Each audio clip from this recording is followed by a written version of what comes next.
share with it. Oh, no, no, the door. All right. Salakia. Hallelujah. Hallelujah. Hallelujah.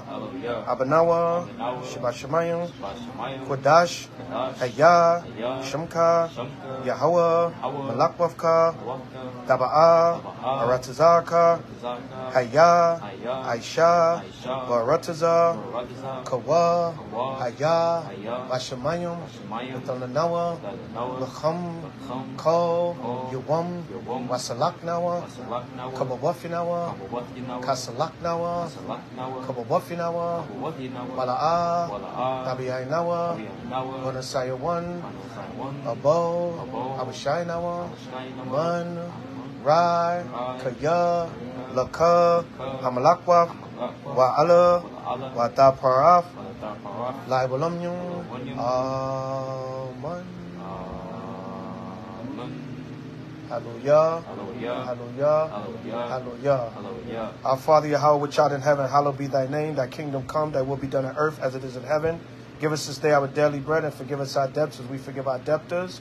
And lead us not into temptation, but deliver us from evil. For thine is the kingdom, and the power and the glory forever. By Hashem Mashiach Yahushua, the Wada Aman. Hallelujah. Hallelujah. Hallelujah. Hallelujah. Hallelujah. Yahweh. By Hashem. Hamashiach. Yahushua. Babukushah. Barak. Nawa.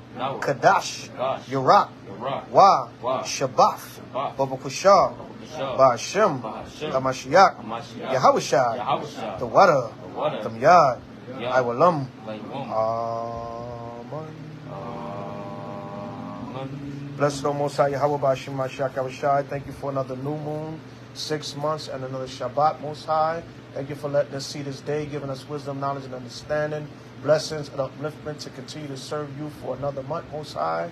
B'Hashem Mashiach Yahushua, the Wada Aman. Hallelujah. Hallelujah. Yahweh. Yahweh. B'Hashem. B'Hashem. Hamashiach. Hamashiach. Yahushua. Yahushua. Rak Nawa. Rak Nawa. Wa'Shala. Wa'Shala. Wa'Habiyat Sapaya. Wa'Habiyat Sapaya. Shema. Shema. Yasharallah. Yasharallah. Yahweh. Yahweh. Allah Hayanawa. Allah Hayanawa. Yahweh. Yahweh. Achad. Shema. Shema. Yasharallah. Yasharallah. Yahweh. Allah Hayanawa, Yahweh, Achad, Shema, Yasharallah, Yahweh, Allah Hayanawa, Yahweh, Achad. Hear, O Israel, Yahweh, power Yahweh was run. Deuteronomy 6, verse 4, Credo of Israel. Hallelujah. Hallelujah. Hallelujah. Hallelujah. By Hashem. Hamashiach. Yahushua. The water. The yard. Iwalam. Amen. Hallelujah. Hallelujah. Yeshua, be seated. All right, so once again, everybody repeat, Ashar, Kadash, Yurak, Happy New Moon, 6 month, all praise to the Most High Yahushua. So tonight, as a pre-topic, before we get into a couple of New Moon scriptures and close out, tonight we're going to talk about something that's been kind of touchy lately. As you know, I like to work on self-improvement of the nation and classes to make us better. You know, when we go out to the camps, we get into a lot of the deeper breakdowns and the current events and, you know, the hype stuff that's going on. But Yahushua is coming back to judge us on how we conducted ourselves and kept the law, statutes, and commandments. How we treated each other, our righteousness, our works of the law, our works of righteousness. Yes, the work we got to do out there, of course, to bring back the nation. But like Paul said, we got to examine ourselves. So I've been getting, of course, Satan is constantly attacking the household. So I get all these requests for marriage counseling, right? Whether it's H.O.I, other camps, I won't say no names, right? Individualites, people I never met in my life. I'm a Hebrew, me and my wife. And one of the problems I'm seeing in the nation is a lot of verbal abuse. There's a lot of verbal stuff going on. There's not so much physical, I hope.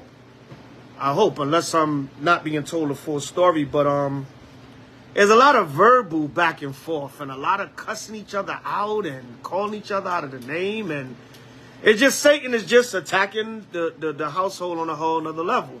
So tonight, as a pre-topic, we're going to get into avoiding verbal and physical spousal abuse. I know that's kind of a long title, Salakia. But avoiding verbal and physical spousal abuse. Now, I'm gonna ask a question. When you're in a marriage, what's one of the main things you're supposed to have in your household? Let me see who's thinking. What's one of the main things you're supposed to have in your household if you're in a marriage, if you have a family dynamic? Yes, something else. What should be amongst the entire family? Denai? A man, yeah, you and Ahabia said the same thing. It starts with a P. Go to Matthew 5 and 9. I'll just help you out. Right? What you should have in your home is peace. Peace, kind? No one wants to come home to a home that doesn't have peace. Nobody want chaos. Nobody want confusion. Nobody want arguing, yelling, screaming, cussing each other out. Kind? So tonight we're going to get into Elijah, Isaiah, respect. Yeah, all that. But I said to start with a P, brother. That's an R. Nah. Peace. Get Matthew 5. We're going to start up with Matthew chapter 5 and verse 9. You want peace in your home, right? Right. Who wants to come home to a home with chaos? The man is always arguing. The woman is always arguing. The children, you know, whatever. You want to have peace and order. Kind? Peace and quiet. You come out there from dealing with all them elements. You don't want to have to deal with that when you come through your doors. Kind? So we're going to get into avoiding verbal and physical spousal abuse. Kind? But I want to concentrate more on a verbal, because a lot of, as of late, Satan always coming there with, all right, I'm gonna attack y'all with this. It's just a lot of couples I'm speaking to is a lot of arguing and using nasty language towards each other. Kind? And disrespect and calling each other out of the name, and we can't have that in the nation, kind? Right, so give me Matthew chapter 5 and verse 9. Read that, King. Come, Matthew chapter 5, verse 9. When everyone has to say, come. Got my young priest, Yasha Allah, watchman for Israel, in here with us, right? Doing the Unity New Moon Camp 6 month. All praise to Yahweh and Yahweh Shai. Kwam Yashala. All right, Matthew 5 and 9. Come, Matthew chapter 5, verse 9. Blessed are the peacemakers. What did Yahweh Shai say? Blessed are the peacemakers. Blessed are the peacemakers. So who's going to be the peacemaker in the home? Whole lot. Go to Proverbs 15 and 1. Sometimes if your spouse, listen, we're going to have disagreements. You're going to get into spats. You're going to get into little arguments. Right? Right? And some of Israel, these couples be recording each other. And I'm like, damn, he said what to you? Like, that sister said, what, brother? And I ain't going to even get into it. I had a couple I recently spoke to. I couldn't believe my ears, man. Right? But, you know what I'm saying? You see the sister at the camp, Shalom, elder. You see the brother at the camp, Yehovah, Shemar, Shabrakador, elder, come here, Shalom. Brother, you talking to your wife like that? Sister, you talking to your husband like that? God? So we can't do that, y'all. Give me Proverbs 15 and 1. Read that. Proverbs chapter 15, verse 1. And it reads, a soft answer. What did Proverbs say? What did Solomon say? A soft answer. A soft answer. Sometimes you got to be the peacemaker by what? Not entertaining the anger spirit. Kind? If the other spouse is yelling, you come back with a soft, hey, calm down. Hold on. Proverbs 15 and 1. To go with Matthew 5 and 9. Right? And what's one of the things that always causes problems and contention? It starts as another P word. Y'all should know this one. Problems. Problem? No, I said it causes problems and it keeps it, most of the time it keeps the negative spirit going. Because everybody got too much what? Pride. Con? So read it again. Proverbs 15 and 1. Proverbs chapter 15, verse 1. A soft answer. A soft answer. Sometimes when somebody's coming at you, you don't always have to go tick for tack. If the husband is yelling, the wife say, "Hey, calm down, babe. We just talking. Calm down." But if you start yelling, it's gonna go back and forth, because now that pride gonna come in. No, wait a minute. No, wait a minute. No, you. And like I said, some of the language out here. I know we in the flesh. Paul said we gonna have trouble in the flesh. But somebody got to be the voice of reason. Somebody got to be that peacemaker. Khan? Yahweh Shah said, "Blessed are the peacemakers." Proverbs 15:1 again. Khan. A soft answer turneth away wrath. A soft answer can turn away wrath. Y'all know the old saying, you can kill a person with kindness. Yep. Well, wait a minute. He's not yelling back at me, so let me calm down. Khan? No, calm down. Relax. Let's talk. We got a little disagreement, but let's hear each other out and let's come to an understanding. Even if we got to disagree, let's at least hear where each other coming from. Not nigga, you and you black women. Yo, hold up, brother. You know what I'm saying? I can't even use some of the language that I be hearing. Khan? And if we walking around in fringes and Bibles, that shouldn't be our behavior. Khan? Not at all. Right? What the elders used to tell us all the time, we know who you are by when nobody's around you. Khan?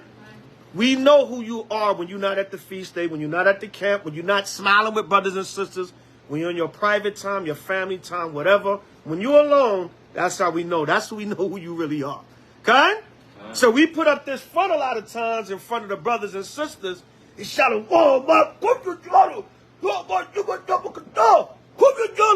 and you cursing your wife out like a woman on the street at home. Yo, brother, you realize that's your wife you talking to? Right. Khan? But you hard boy, you got to drop a thought, elder. Come here, trying to ready to die for Yahweh.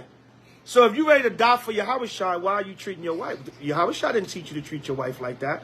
Call your wife worse stuff than dudes say to their woman in the world. I'm like, is that the outcome hearing? Brother Fringes was this long at the Passover, and his curse words are that damn long towards his wife. And vice versa, the wife to the husband. I hear some stuff that make my skin cringe. Khan? So we got to work on that, all of us. And we all may be guilty. We all had a spat with our significant other. Khan? You had an argument or you had a disagreement. But I just see lately it's been coming up in the nation, a lot of it is verbal abuse towards each other. Or just not being able to communicate in order without cussing and yelling and disrespecting each other. Right, come on. Proverbs 15:1. A soft answer turneth away wrath. So that soft answer, you can turn away wrath. You can put out that fire if you're being a sensible one and humbling down. And don't let that pride get to you. No, they yelling at me. I'm going to yell back. He cussing at me. I'm going to cuss back. No. Give that soft answer so it might can help quell the spirit. Khan? Right, go ahead. But grievous words. But grievous words, if you trying to clap back with the same energy, now pride going to come in. Y'all getting into a yelling match. Yep. Y'all like Tyrese and Taraji and Baby Boy. Khan? Arguing all out the street. The neighbors hear you. Everybody in your business. Khan? And listen, we going, hey, Israel might get a little touchy tonight, but that goes on in the nation. Khan? That goes, I've seen it, I witnessed it. Khan? And we all might have been guilty of it at one time or another. But I don't want to talk to the person I'm supposed to love and care, and I'm trying to be with till Yahweh shall come back and beyond to the kingdom like they just some dog in the street. Khan? Right, come on. Khan. But grievous words. But grievous words, go ahead. Stir up anger. What? It stirs up anger. Right, so if you talking to your significant other crazy, it's going to stir up anger. Khan? So go back to Matthew 5:9 again. Matthew chapter 5 and verse number 9. Blessed are the peacemakers. Are the who? Blessed are the peacemakers. So you got to be the voice of reason and peace sometime in your home. Khan? For the brothers and the sisters, I'm not going to be biased. We both are a work in progress, the men and the women. Khan? I'm a work in progress as the elder. Khan? Right? Go to, read on in that. Matthew 5:9. Khan. Blessed are the peacemakers, for they shall be called the children of God. And peace starts in your home. Khan? How you going to expect to have peace out there in the world? You got chaos in your home. Or you going out there, you smiling, cheesing, all cordial. Yes, sir. Everybody on your job, you know how to talk to. Right? Why? Because oh, everybody else I can show love and respect to, but when I get home, I got to curse out my wife, I got to curse out my husband. We get in a little disagreement, Khan, and you supposed to be men and women of the Most High on top of that? Right. Jake and Eve, all right, Khan, they under the curses, they not in the truth. That might be understandable, Khan. But you supposed to know better. You supposed to lead by example, right? Lead by example. Read. Verse number 10. Good. Blessed are they which are persecuted for righteousness' sake. What the Lord say? Blessed are they which are persecuted for righteousness' sake. Blessed are they which are persecuted for righteousness' sake. Right? Good. For theirs is the kingdom of heaven. Right. And sometimes, you know, what happens is you have households where the woman might be trying to live by the law and the man is going off. Right? Then you have households where the husband is trying to live by the law and the wife is going off. So you gotta imbalance there. Bring it out, Rob. Yeah. Oh, Salaki, and we was rushing and I forgot. You got any extra? All right, the water. Right, Salaki about that. That's my fault. We was rushing. Right, go ahead, King. During the pandemic, I talked to a cop that rode my bus, but it was like nobody on the bus, and they said 200% of domestic violence went out because people had to be in the house. Everything was shut down. Right. That is nothing that was no movie theaters, no strip clubs, none of the things that the men like to go to. Right. So they had to be around each other. They said 200% that everybody, domestic violence went up, or arguments went up, and the police had to respond to all these arguments. Right. Because the 2021 pandemic. Because that goes to show you a lot of people, marriages are phony. Yeah. Right, they don't even like each other and get along with each other. But now the fact that they stuck in a house with each other, now their true spirit comes out, and domestic violence goes up by 200%. Because a lot of marriages and stuff in society are phony, and like you said, they do it for the money. I know so many people, even in the truth, they just co-parenting, they just coexisting, they just, I'm just here, we just here for the children, or we just here because, the bills are high. I've had people say that out of their mouth to me, in the world and in the truth. Yeah, listen, I've had Edomites tell me that. Other nations. You know what I'm saying? Elam told me, my parents stayed together for like 30 years because they didn't want to separate and nobody wanted to leave the house. You know what I'm saying? So it's something that goes on across the board, but we got to worry about Israel. We got to worry about our nation, kind? And especially if we walking in these laws, statutes, and commandments. Kind? All right, where you at? Matthew 5 and verse 10. Drop that. Go to Ecclesiastes 9 and 9. Right, just a few, y'all. We're going to breeze through because this is important. And, I normally talk about things that I see going on in the nation at the time. And I'm getting these requests for counseling. And it's like, well, she don't know how to talk to me. And he get mad and he called me all kinds of B's and out of my name. And nah, that's not how Israel move. Okay? Right, give me Ecclesiastes in the Bible 9 and 9. Salakia, read that, King. This is the book of Ecclesiastes, chapter 9, verse number 9. Live joyfully with the wife whom thou lovest. No, curse her out. Live joyfully with the wife whom thou lovest. Verbally abuse her. Live joyfully with the wife whom thou lovest. Put your hands on her. Live joyfully. Solomon said, live joyfully. Come on. With the wife whom thou lovest. With the wife whom thou lovest. Right? In your marriage, your relationship, your home, you should be experiencing more good times than bad. Kind? Because the scriptures say live joyfully. This verbal abuse towards each other, it has to stop. Kind? Kaylin, you had your hand up?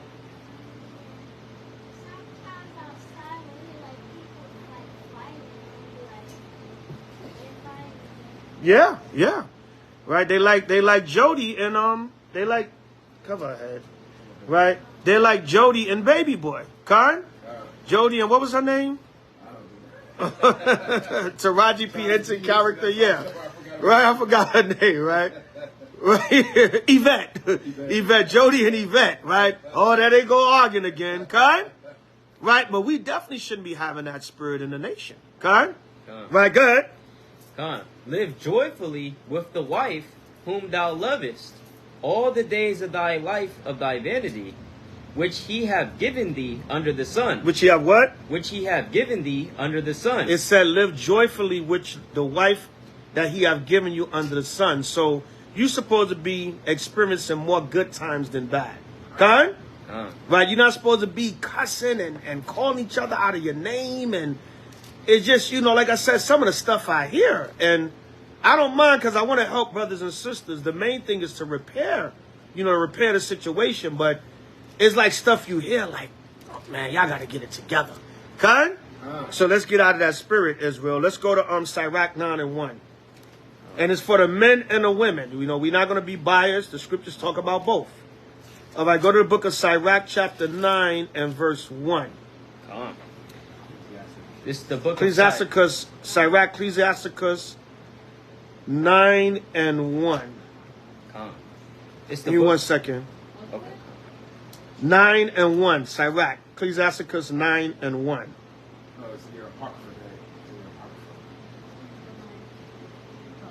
All right, would everybody have it? Say Khan?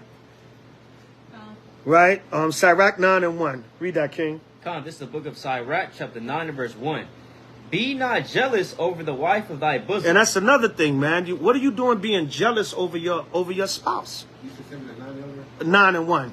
9 and 1. Sirach 9 and 1. Read it again from the top. Khan, this is the book of Sirach, chapter 9 and verse number 1. Be not jealous over the wife of thy bosom. Now, there could be different levels and layers to that jealousy. You can be a paranoid, insecure Negro, right? Walk down the street and the neighbors say, hey, good morning. Yo, man, you talking to my wife for? You know what I'm saying? Right? And you can also be jealous in the sense of, you can be jealous of your spouse's success. Kind? You can have a husband or a wife, and you jealous of them because they make a move. They're progressive, right? You sitting there bitter because they're more motivated. Maybe you more, you that misery loves company spirit, right? I see a lot of that going on. You know, as the elderly leaders, we hear it all. Kind? So it said there's levels to you cannot be jealous over your husband or wife. Kind? Brother working, his co-workers say, hey, Mr. Smith, how you doing? Who's that? Who is she? Right? Who is she and what is she to you? God? Right? So you can't have that spirit either because what? That can turn into an argument and that can go left. Yo, that's just my co-worker. I'm not doing nothing with her. She just saying hi, God. So the scriptures talk about that too, that paranoid spirit, because that can cause unnecessary arguments. Now you arguing because it's like, yo, I ain't doing nothing. I ain't thinking about her. That's just my coworker. God, that's just my neighbor. Or I knew her for years. I knew him for years. That's like family. God?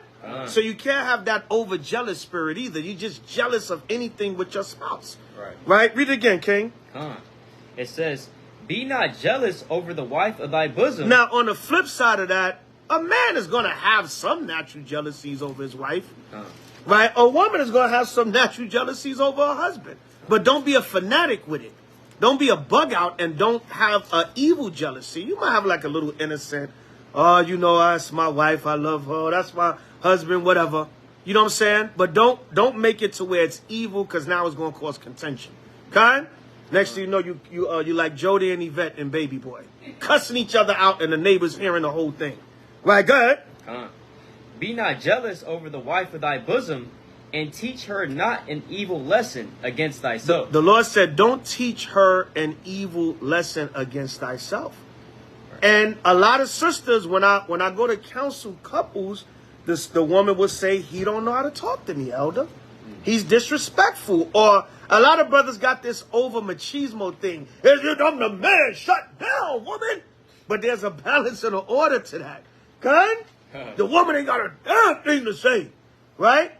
And there's a fine line between being a man, the head of the household, keeping things in order, and just being a damn fanatic.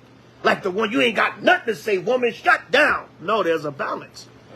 A lot of times your wife can give you good advice. She can see things before they come. She can see things that don't have your best interest, right? And vice versa for the husband. Okay? So consider these things and don't teach each other an evil lesson against each other. Okay? Right? Go to Hebrews 13 and 16. I'm going to read, this is the definition of spouse. All right, the noun. It says spouse. A husband or wife considered in relation to their partner.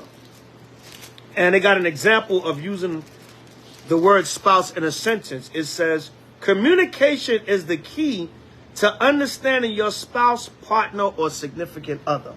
Now read Hebrews 13:16. That's the key, communication. But not corrupt, evil, cussing each other out communication. Right. Not the neighbors can hear us yelling at 2 o'clock in the morning communication. The key is righteous communication. And it reads again, communication is the key to understanding your spouse, partner, or significant other. Meaning what? What does that mean? You have to hear each other out. The scriptures tell you about interrupting a man or a woman in the midst of their speech. A lot of times somebody, they say 2-3 words, you cutting them off. You don't talk for 20 minutes. I'm trying to say one sentence, you cut me off after 4 words. Communication, you got to be able to hear each other out and understand each other. You know what? Let me be quiet. Let me discipline myself. Even if they saying stuff that I don't agree with. Like me, you know, I'm getting a little older. My memory ain't sharp like it was before.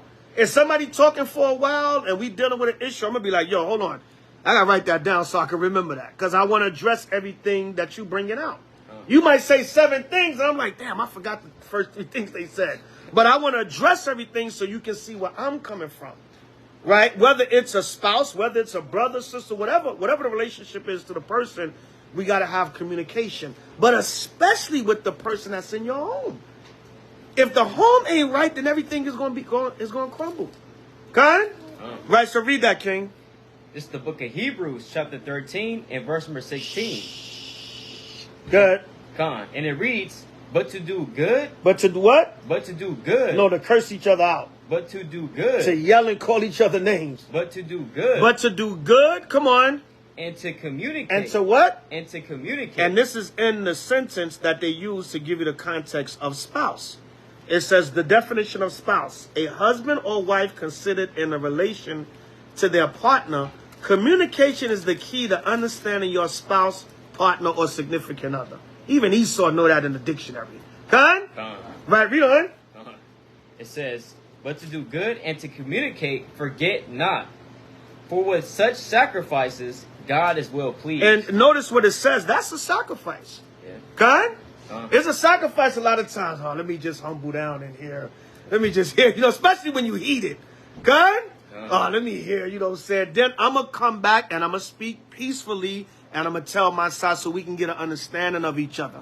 But it can't be, nah, you can't have that, Give me the classic. Give me Proverbs 9, clamorous.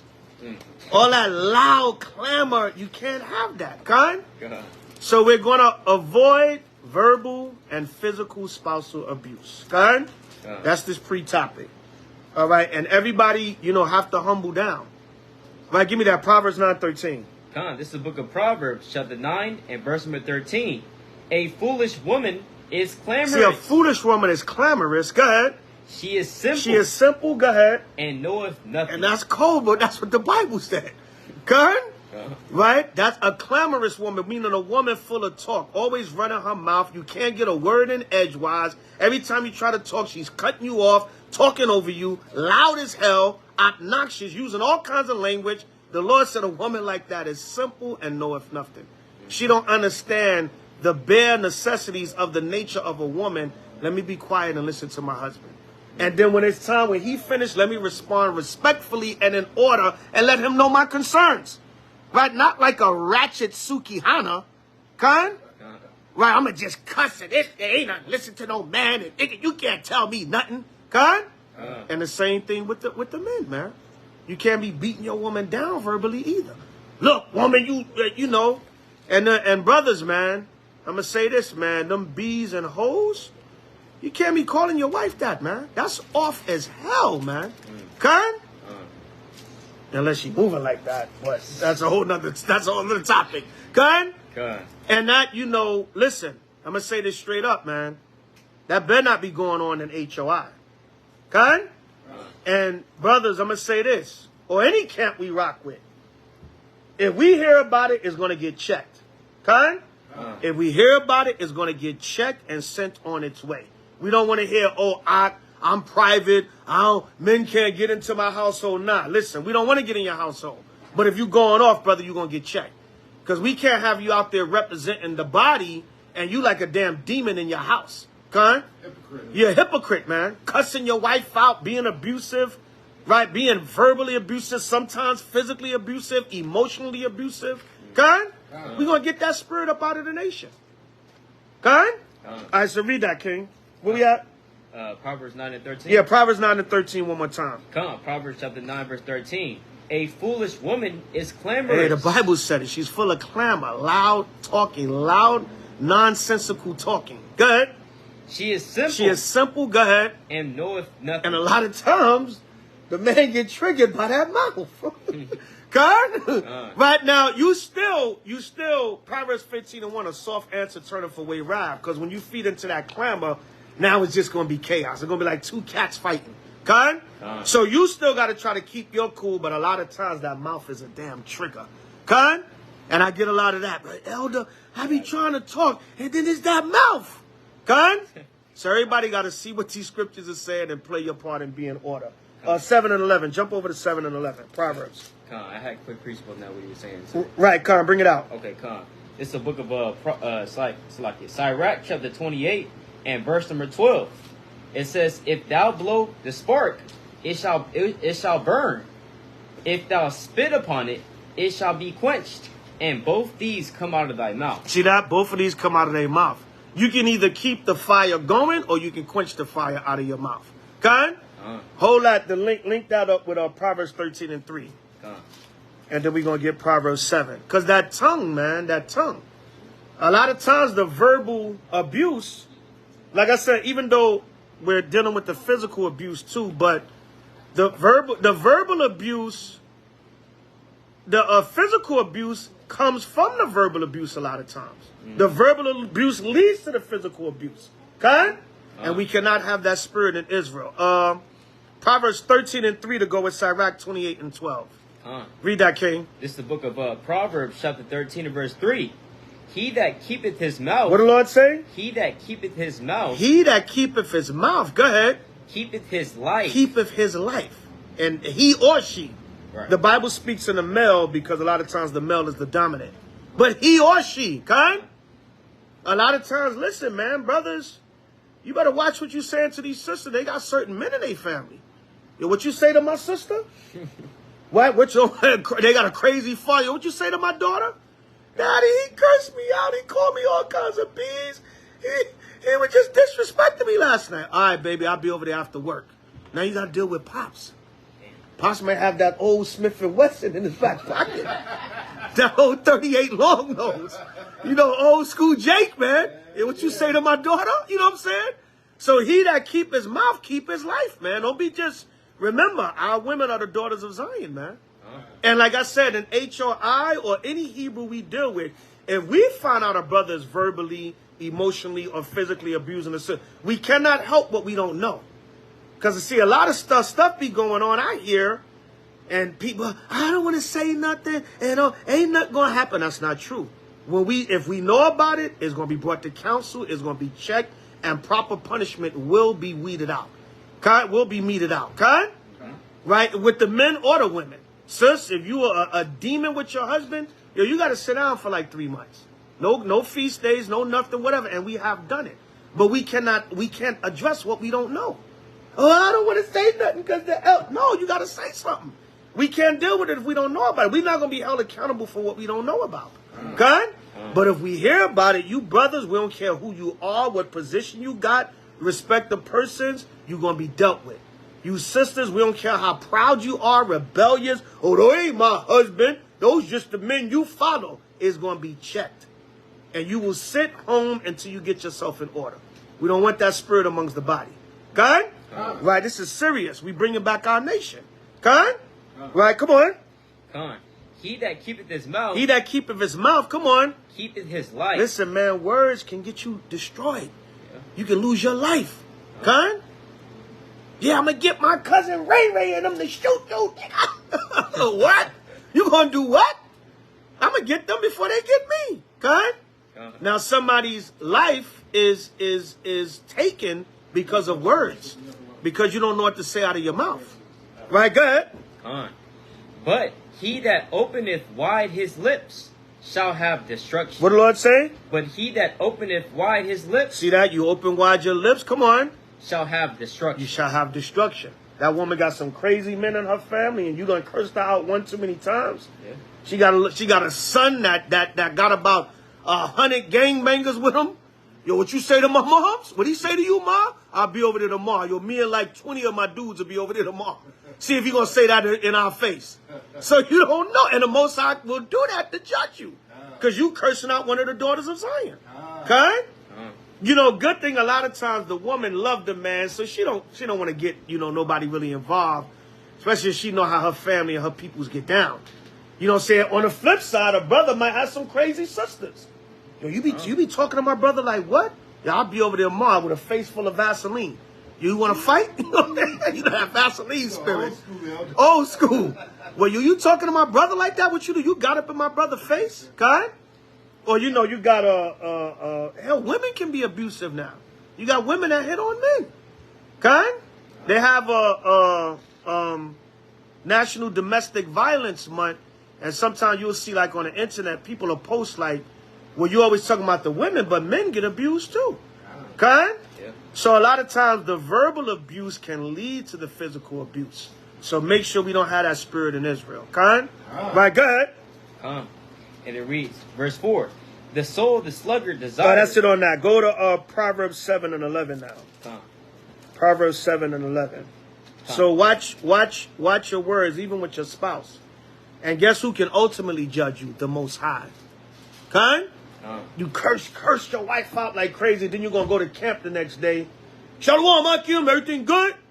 But the Most High saw it. The brothers say, yo, what's up? Yo, good to be, yo, let's go to war. You know what I'm saying? But the Most High saw you just called your wife all kinds of dirty names last night. All out of her name. And you giving the biggest salute at camp the next day. Okay? But the Most High saw it. He could jack you up. Most High is the master of jacking you up. You know what I'm saying? So you're not going to get away with it because the Lord saw it, right? You can put on that front, whatever, but the Lord saw it. Okay, you could come around the sisters, Shalom, sisters. What we doing this weekend? You just called your husband all kinds of niggas, this and you low life, and I hate you. You know what I'm saying? Shalom, sisters. God? So watch, make sure that spirit ain't amongst us, man, right? And at the end of the day, we all got to examine ourselves, okay? Am I guilty of these things? Have I been guilty of these things? Do I need to correct these things? When I get into an argument with my spouse, do I let my emotions get the best of me? Right. Okay? Right, read on. This is Proverbs chapter 7, verse 11. She is loud and stubborn. She is loud and stubborn. Go ahead. Her feet abide not in her house. Right, and that's another thing, rebellion. All right? The spirit of rebellion, you have to watch out for that. Because a lot of times, like I said, not to justify any man's behavior, but a lot of times a man, if he have a rebellious wife, is going to bring a certain spirit out of him too. Okay? Man, damn, I can't say the least thing to you, babe, without you bucking up against me. Right. You know what I'm saying? I just asked you, did the children have their baths tonight? Well, look, nigga, you wasn't here, so like, goddamn. Right? So you gotta look out for that spirit too. Right? Go ahead.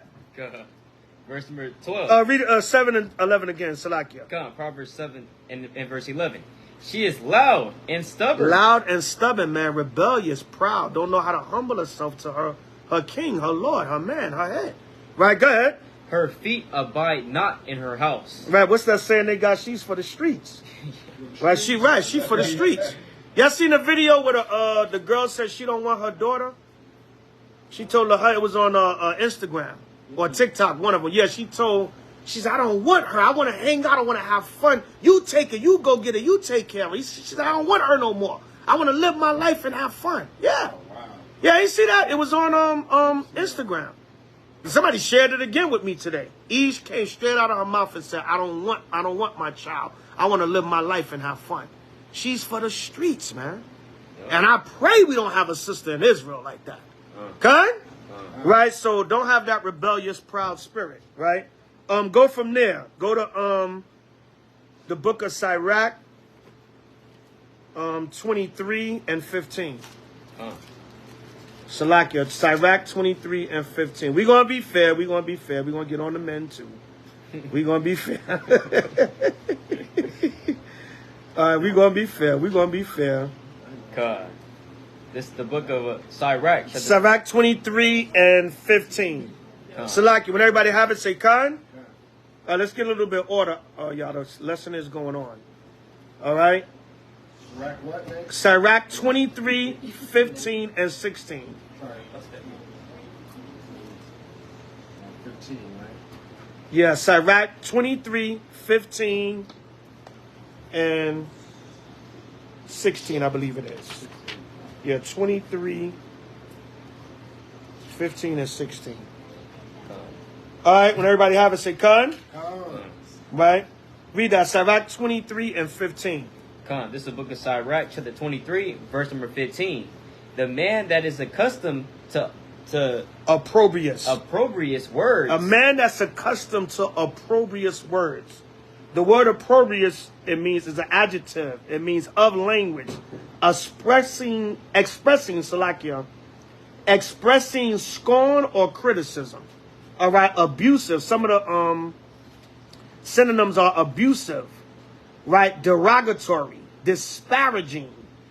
All right, insulting, offensive, defamatory, slanderous, right? Scandalous, venomous, scornful, contemptuous, right?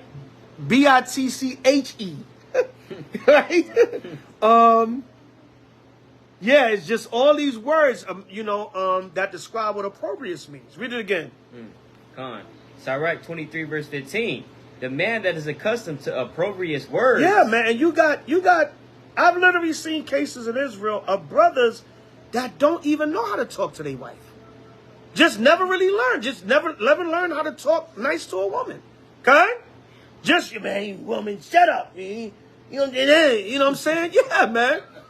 Like in New York, man. New York, Jake, he just walks around calling his rib, yo, my nigga. Especially when they arguing. I be wanting to say so bad, but you say something to Jake in New York, you got to kill him. Yo, brother, that's your woman you talking to. Yo, look, my nigga. Yo, my nigga, look. Yo, when a nigga talk, yo, when I'm talking, look, my nigga. Like, and guess what? He be saying it back to him. Look, my nigga, you don't know what you talking about, man. I'm like, oh my God. I be wanting to say so bad. Yo, that's your woman you talking to. Sis, that's your husband you talking to. They got this everything in my nigga, my nigga, my nigga. You turn around and Jake talking to his woman. Might be talking to his woman with a baby stroller. So the Lord said, if you're accustomed to opprobrious words, some people don't know how to communicate. They just don't know how to talk. Yeah, man, you know what I'm saying? I had sister tell, he don't know how to talk to me. Brother's the same way. She don't know how to talk to me. Right, bring it out, King. I hear it all the time on the bus when I drive that. Yeah. It's like two masculine people talking to the woman is masculine and the man is masculine. Yeah, or sometimes the man is feminine and the woman is masculine. Right. It's gender role reversals. Yeah. You be having gender role reversals. I be like, damn, who's she talking to? Right, and then before she hang up, all right, baby, I'll see you later. Like, damn, she was talking to her husband? You know what I'm saying? Right, read it again from the top, King. So we can't have that spirit in the nation, right? We got to avoid verbal and physical abuse. And like I said, I want to concentrate on the verbal because that's the complaints I've been getting lately. And the verbal leads to the physical. God? Right, read it again. Sirach 23, verse 15. The man that is accustomed to opprobrious words will never be reformed. And it's hard to check people like that, man. Like I said, I'm not minding Jake. I'm not saying nothing to Jake. Because that's a fight. That's a body. That's a case. God, they not going to be reformed. Yo, mind your business, dude. Don't tell me how to talk to my woman. Damn, all right, brother. You know what I'm saying? Because he's accustomed to opprobrious. That's all he knows. He don't know no better. Yeah. Right? Come on. Will never be reformed all the days of his life. And it's hard to check people like that, man, because they're accustomed to it. They just don't know how to talk to people. They don't even know how to talk to their significant other, their spouse, their husband, their wife. Just don't know what to say out their mouth. Right? Come on. 2 sorts of men multiply sin, and the third will bring wrath. A hot mind. A what? A hot mind. You know the term hot-headed? That person is hot-headed. You can't tell them nothing. The Lord said a hot mind, go ahead. Is as a burning fire. Is as what? Is as a burning fire. It's like a burning fire. Come on. It will never be quenched. Yeah, people that's hard-headed, stubborn, proud, you can't never tell them nothing. Right? You just can't tell them nothing. Now, look, man, this what we had to put brothers out of the camp because of that. Because brothers like, yo, what goes on in my household is my business. Nah, brother, you punched your wife upside the head. No, brother. Right.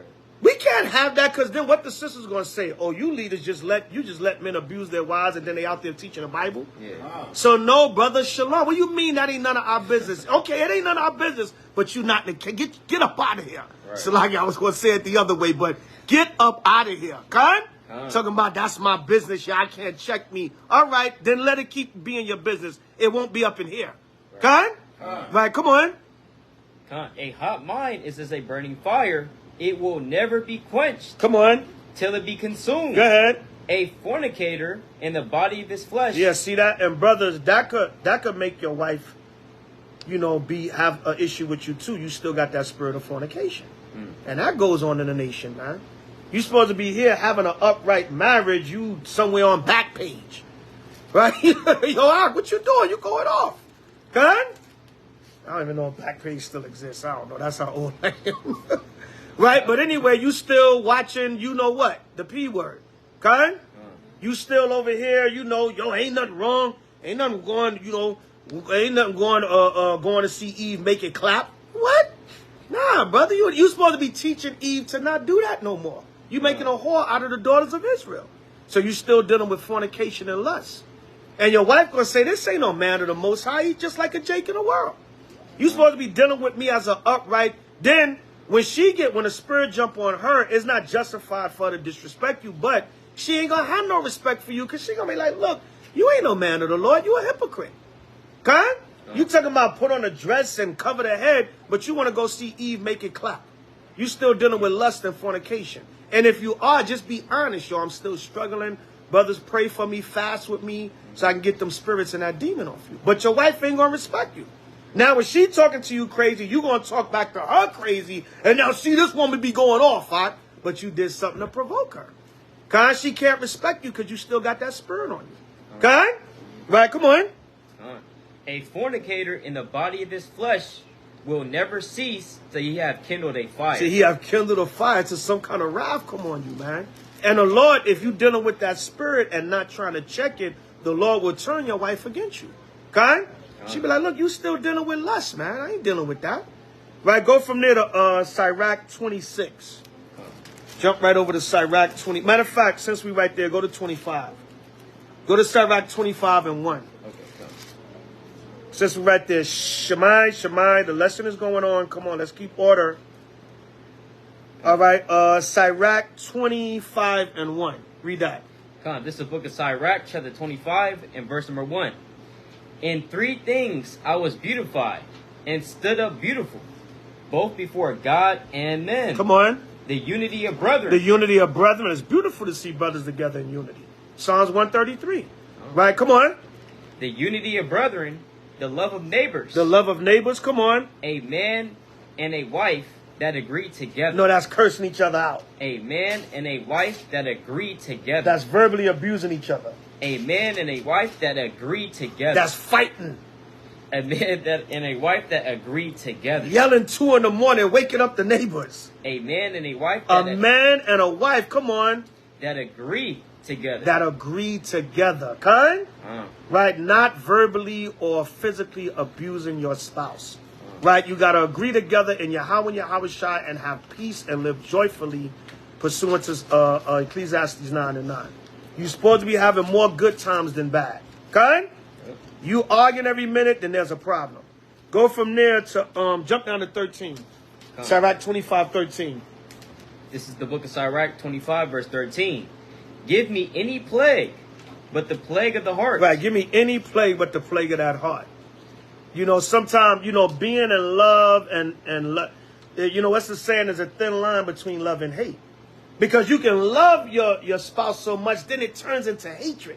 That's that plague of the heart. Right? Come on. Give me any plague but the plague of the heart, and any wickedness but the wickedness of a woman. See, I love y'all sisters, but the scriptures say it. God, any wickedness but the wickedness of a woman. So a lot of times a man may feel provoked, right? And my thing is, don't let them spirits get to you. You know, that's soft answer, got to turn away wrath. Right. All right? Give her a little bit of room, Karima. Yeah. Okay, yeah. Yeah, share right though. Yeah. All right, but you gotta read that again, Salaki. I lost my train of thought for a minute. Con. Sirach 25 verse 13. Give me any plague but the plague of the heart, and any wickedness but the wickedness of a woman. So now a lot of brothers is like, brothers, you don't know how to talk to me. That's why I be spazzing out. God? Right? Bring it out, King. What's that scripture that says, I'd rather live with a dragon? Yeah, we're going to get to it. Okay. All right, read on. Con. Verse number 14. And any affliction but the affliction from them that hate me, and any revenge but the revenge of enemies. Jump down to 16. Con. Verse number 16. I had rather dwell with a lion and a dragon than to keep house with a wicked woman. See that? A lot of times, listen, you rather dwell with a lion and a dragon. Right? It's what the Bible said. I love y'all sisters. But that's what the Lord said. Come on. Con. The wickedness of a woman changeth her face. Right, and when a woman got an evil spirit, it changed her face. Right, makes her ugly, make her look dark, evil. Kind? Like, yo, she got spirits on her, man. Right, you see it in her eyes. Yeah. Right, go ahead. And darkeneth her countenance. And it darkens her countenance, right? Come on. Like sackcloth. Right, it makes you depressed, man. Like, damn. Especially when a man gotta go home to that. Yeah. Man, like, damn, man, I'm gonna stay out at the bar for 2-3 hours after work. Maybe she'll be asleep by the time I get there. Con? It darkens the countenance, man, like sackcloth. You damn near go into depression. Con? Because as soon as I get home, I'm gonna hear it. I gotta deal with all this out here, then I gotta get home and hear this. Con? Good. Verse number 18. Her husband shall sit among his neighbors. Come on. And when he heareth it, shall sigh bitterly. Shall sigh bitterly. Hey, yo, the boss, let's go to the other bar, man. Yo, nah, man, I'm going home, man. I don't want to go home, man. He's sighing there bitterly, man. Kind? Right, driving into drinking, drugs, all that. And vice versa. Yeah. The men can do it to the women, too. Kind? Right, go ahead. What's that saying? They died of a broken heart? Yeah. Some people go into depression because they want their spouse to love them, and they seeking their love and validation for years, and they go into depression. Damn, why this person just won't love me? Why he just talk to me like a dog, disrespect me? I just want to be loved. I want some flowers every once in a while. I want a hug. I want to be, hey, baby, I love you. How was your day? Kind? But I've literally met brothers that do not know how to talk to a woman. They don't know how to communicate with a woman. I'm like, what are you even doing being married? You need to come back to class, brother. You shouldn't even have a wife. You don't know how to deal with a woman. Kind? Remember, in coming back as a nation, we got to teach our men to be men again. And what's going to teach them? The scriptures. Kind? Right? Come on. Like, yo, were you know, or Jake was raised a certain way, man, I don't show no woman no affection, man, nah. You know what I'm saying? Nah, but you can't be over righteous with it. Kind? Right, go ahead. Verse number 19. All wickedness is but little to the wickedness of a woman. Good. Let the portion of a sinner fall upon her. Come on. As the climbing up a sandy way is to the feet of the aged, so is a wife full of words to a quiet man. Yeah, a man that like peace and quiet and order, and he got a wife that's too mouthy, that's verbal abuse in itself. Because that man, he don't like a lot of talking. He like peace and quiet. Kind? So that's verbal. Oh my God, I gotta hear this mouth again. Damn, you know what I'm saying? Right, I'm a peaceful man. I'm humble. I'm laid back. You know, Jake, that was Jacob's spirit. Scriptures say Jacob was a plain man dwelling in tents. He didn't want to hear no loud, cackling damn woman all the time. Kind? Right, come on. Verse 21. Stumble not at the beauty of a woman. And you men, you got to know what you are marrying a wife for. Beauty, what's the saying? Beauty is only skin deep. Right? You got to, that's why courting is so important. You have to get to know each other. You have to see, can I love this woman beyond her physical appearance? Because that only lasts but so long. Kind? When you engage with your wife, that's for pleasure and to bear children. But now you got to deal with this person 24 hours a day. You got to be able to have a conversation with them. Can we go out together? Can we serve the Most High together? Can we eat together? Can we laugh together? Can we become best friends? Kind? Give me, hold that, get Sirach 6 and 7. You know what I want. Sirach 6 and 7. So everybody understand? Kind? Right? We got to get rid of this verbal and physical abuse in the nation. Especially, like I said, I'm concentrating on verbal because that's a lot of the reports I've been getting lately. Couples just don't know how to talk to each other. And it gets vicious with the tongue. Right, so read, King. This is the book of Sirach, chapter 6 and verse number 7. Good. If thou wouldest get a friend. If you would get a friend, come on. Prove him first. A marriage is a friendship first. If I can't be your friend, I can't spend the rest of my life with you. Or the rest of the time till the chariots come. Kind? Because we want to be together till the chariots come. Kind? But if we can't be friends, we can't be lovers. Kind? Read that. Read it again, King. It says, Salakia. Right? If thou wouldest get a friend. If you would get a friend, come on. Prove him first. That's why courting is so important. You have these shotgun marriages in Israel. Right? These quick marriages. Not the old school shotgun like the father, hey, you're going to marry my daughter. Right? You got, we met on Facebook, Instagram, 2 months later, I'm moving to his city. Huh? You don't see, you don't even know this person. Kind? So if you would get a friend, which a marriage, a relationship should be a friendship first. Can I laugh with you? Can I talk with you? Can we sit and have dinner and have a constructive conversation? Can we talk about the Most High and H.O.I? And you be sincere. A lot of brothers just be the scriptologists to try to impress a rib and ain't living half the book. Okay? Or Sister Shalom, teach me, brother. No, teach you to get a husband.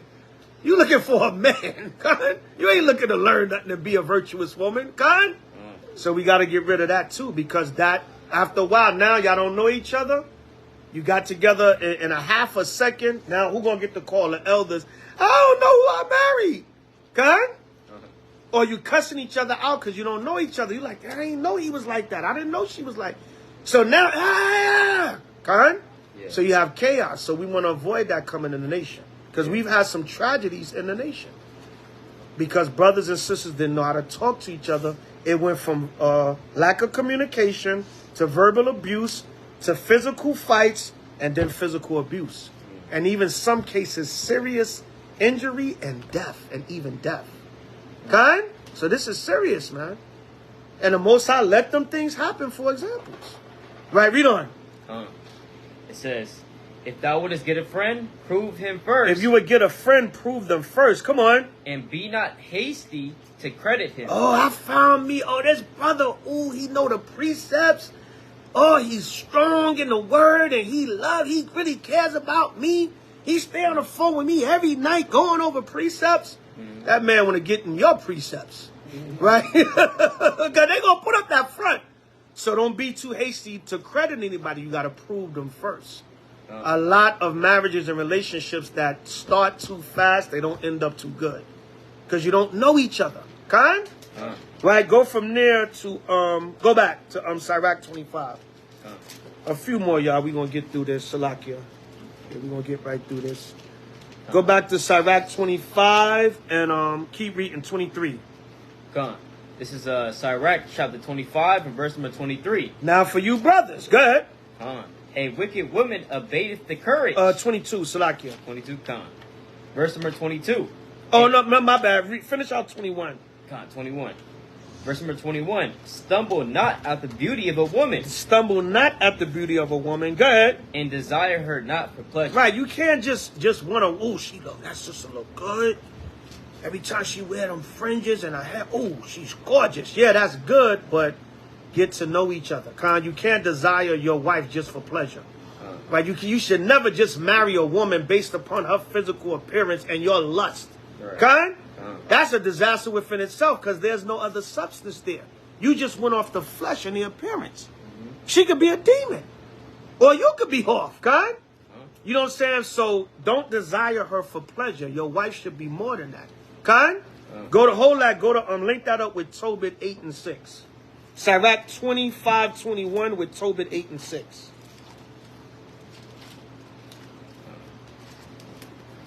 There's verbal abuse, physical abuse, which a lot of times is led from the verbal abuse. It has to stop amongst the nation. Get that. Tobit 8 and 6. Con. It's the book of Tobit, chapter 8 and verse number 6. When everybody have it, say Khan. Tobit 8 and 6. Read that, King. Con. Thou madest Adam, and gavest him Eve for his wife, for an helper and stay. Right, so we're meant to be married. Men are meant to have women. Women are meant to have husbands. Khan. That's the natural order that the Most High set up. Nobody really wants to be alone or likes to be alone. Unless you're a eunuch or you're just waiting, or, I don't know, I'm just waiting to the kingdom for the Most High to give me a spouse, whatever. But the overall spirit of men and women is to be with each other, to have companionship. That's why the Most High made it from the beginning. We're reading it right here. Read it again, King. Come on. Tobit 8 and verse 6. Thou madest Adam, and gavest him Eve, his wife, for an helper and stay. Right, the woman was given to the man as a helper and a stay. Not to be a verbal whipping board. Not for you to come home. A lot of you brothers, man, you come home and take your anger out on your wife. All the stuff you go through. We know we catching hell out here. You might have a rough day at work or whatever. Now you go home and you go home and, hey, what's going on over there? Get in order. Get in order. All right? Now you're going home and taking out all your anger on your wife. Vice versa. Right? A sister, she might have an argument with her mother. Come home and take it out on her husband. Kind? Right? So read it again, King. Thou madest Adam, and gavest him Eve, his wife, for an helper and stay. A helper and a stay, for a comfort, man, and a helper. Good. Of them came mankind. Of them came mankind. Everybody came from a man and a woman. Every human being came from a man and a woman. Right? Good. Thou hast said, it is not good that man should be alone. Right, so men and women are meant to be together. The Lord brought Adam, Eve, his wife. That's the nature. That's how the Most High set it up from the beginning. Right, come on. Let us make unto him an aid like to himself. He said, we're going to make man someone to help him, aid. A synonym for the word aid is help. So like I had a little tongue twister. Go ahead. And now, O Lord, I take not this my sister for lust. He said, what? I take not this my sister for lust. He said, I'm not just taking her as a wife for lust. Because she looked good. I might have little seen she got a modest dress on, but I seen a little bump. Right? I see a little butt. Well, you seen a bump because you lusting hard, brother. You know what I'm saying? She got a modest dress on. How the hell you seeing a bump? Con? We gonna keep it a G. Con? Read it again.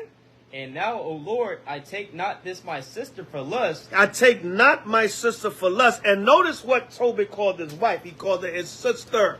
Con? Because your wife, brothers, your wife's supposed to be your sister. She's supposed to be your friend, your helpmate. All that in one. Not just, oh, that sister look good, I'm going to get with her.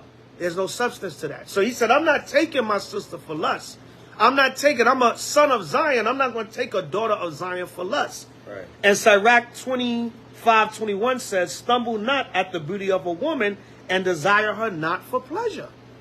Right? So if you value your wife more than just the flesh, you're going to talk to her properly. You're going to treat her properly. You're not going to be verbal or physically abusive. Kind? Because you treasure and value her. And same thing, wife with the husband. Kind? Right? Come on. I take not this my sister for lust. I don't take my sister for lust. God, that's heavy. He called his wife his sister. Because she's of his nation. Right? Come on. But uprightly. But what? But uprightly. And that's the thing. You brothers got to take wives uprightly. Not, ooh, she look good on Instagram. Since you married? Come on, brother. You just lusting, man. You just idle and just trying to heap up a rib. Kind? Take the wives and the daughters of Zion uprightly, brothers. Right? Come on.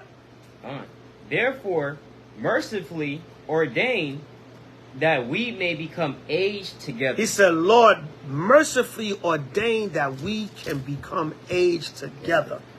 Right? Like the so-called marriage vows, to death do us part, through sickness and health.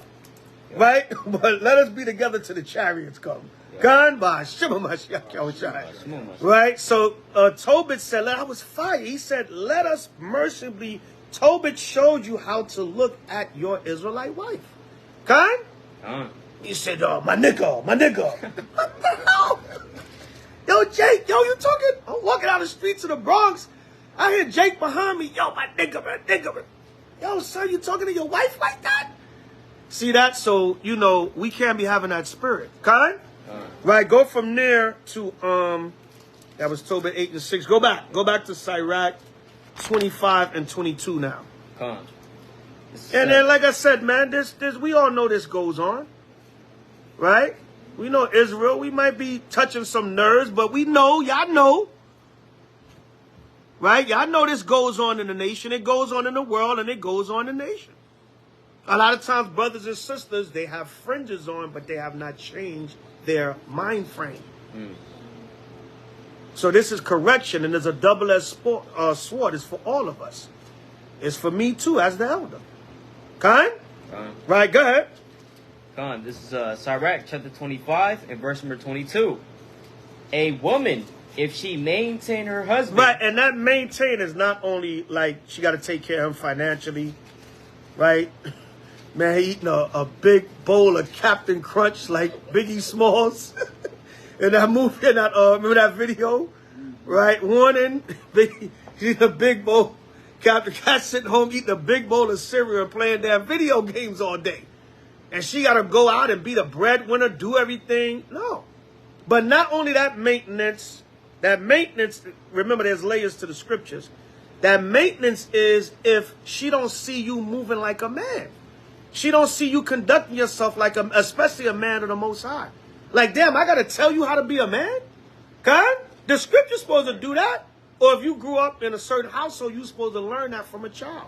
Growing up, if you had a father in the house, even if you didn't have a father, you had a stepfather or uncles or older brothers. But now, damn, I got to show you how to be a man? Right, so the scriptures say what? Read it again. It says, a woman, if she maintain her husband... If she has to maintain your manhood or instruct you on how to be a man, right? Come on. Is full of anger. She's full of what? Is full of anger. She's full of anger. Go ahead. Impudence. Go ahead. And much reproach. See that? She's going to be bitter, man. Because she's like, well, I'm the woman. I'm supposed to be in my femininity. And now I got to put manhood into you? Kind? And if she got to maintain you, she got to take care of you like you a big baby, she's going to be full of anger, man. Kind? So you brothers got to get it together, too. And a lot of times, the way you communicate with your wife, she can lose respect for you also. She looking at you like you a kid.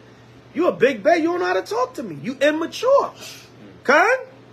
Right? You don't know how to have a grown-up conversation with your own wife. And unfortunately, I've seen a lot of brothers like that, even in the nation.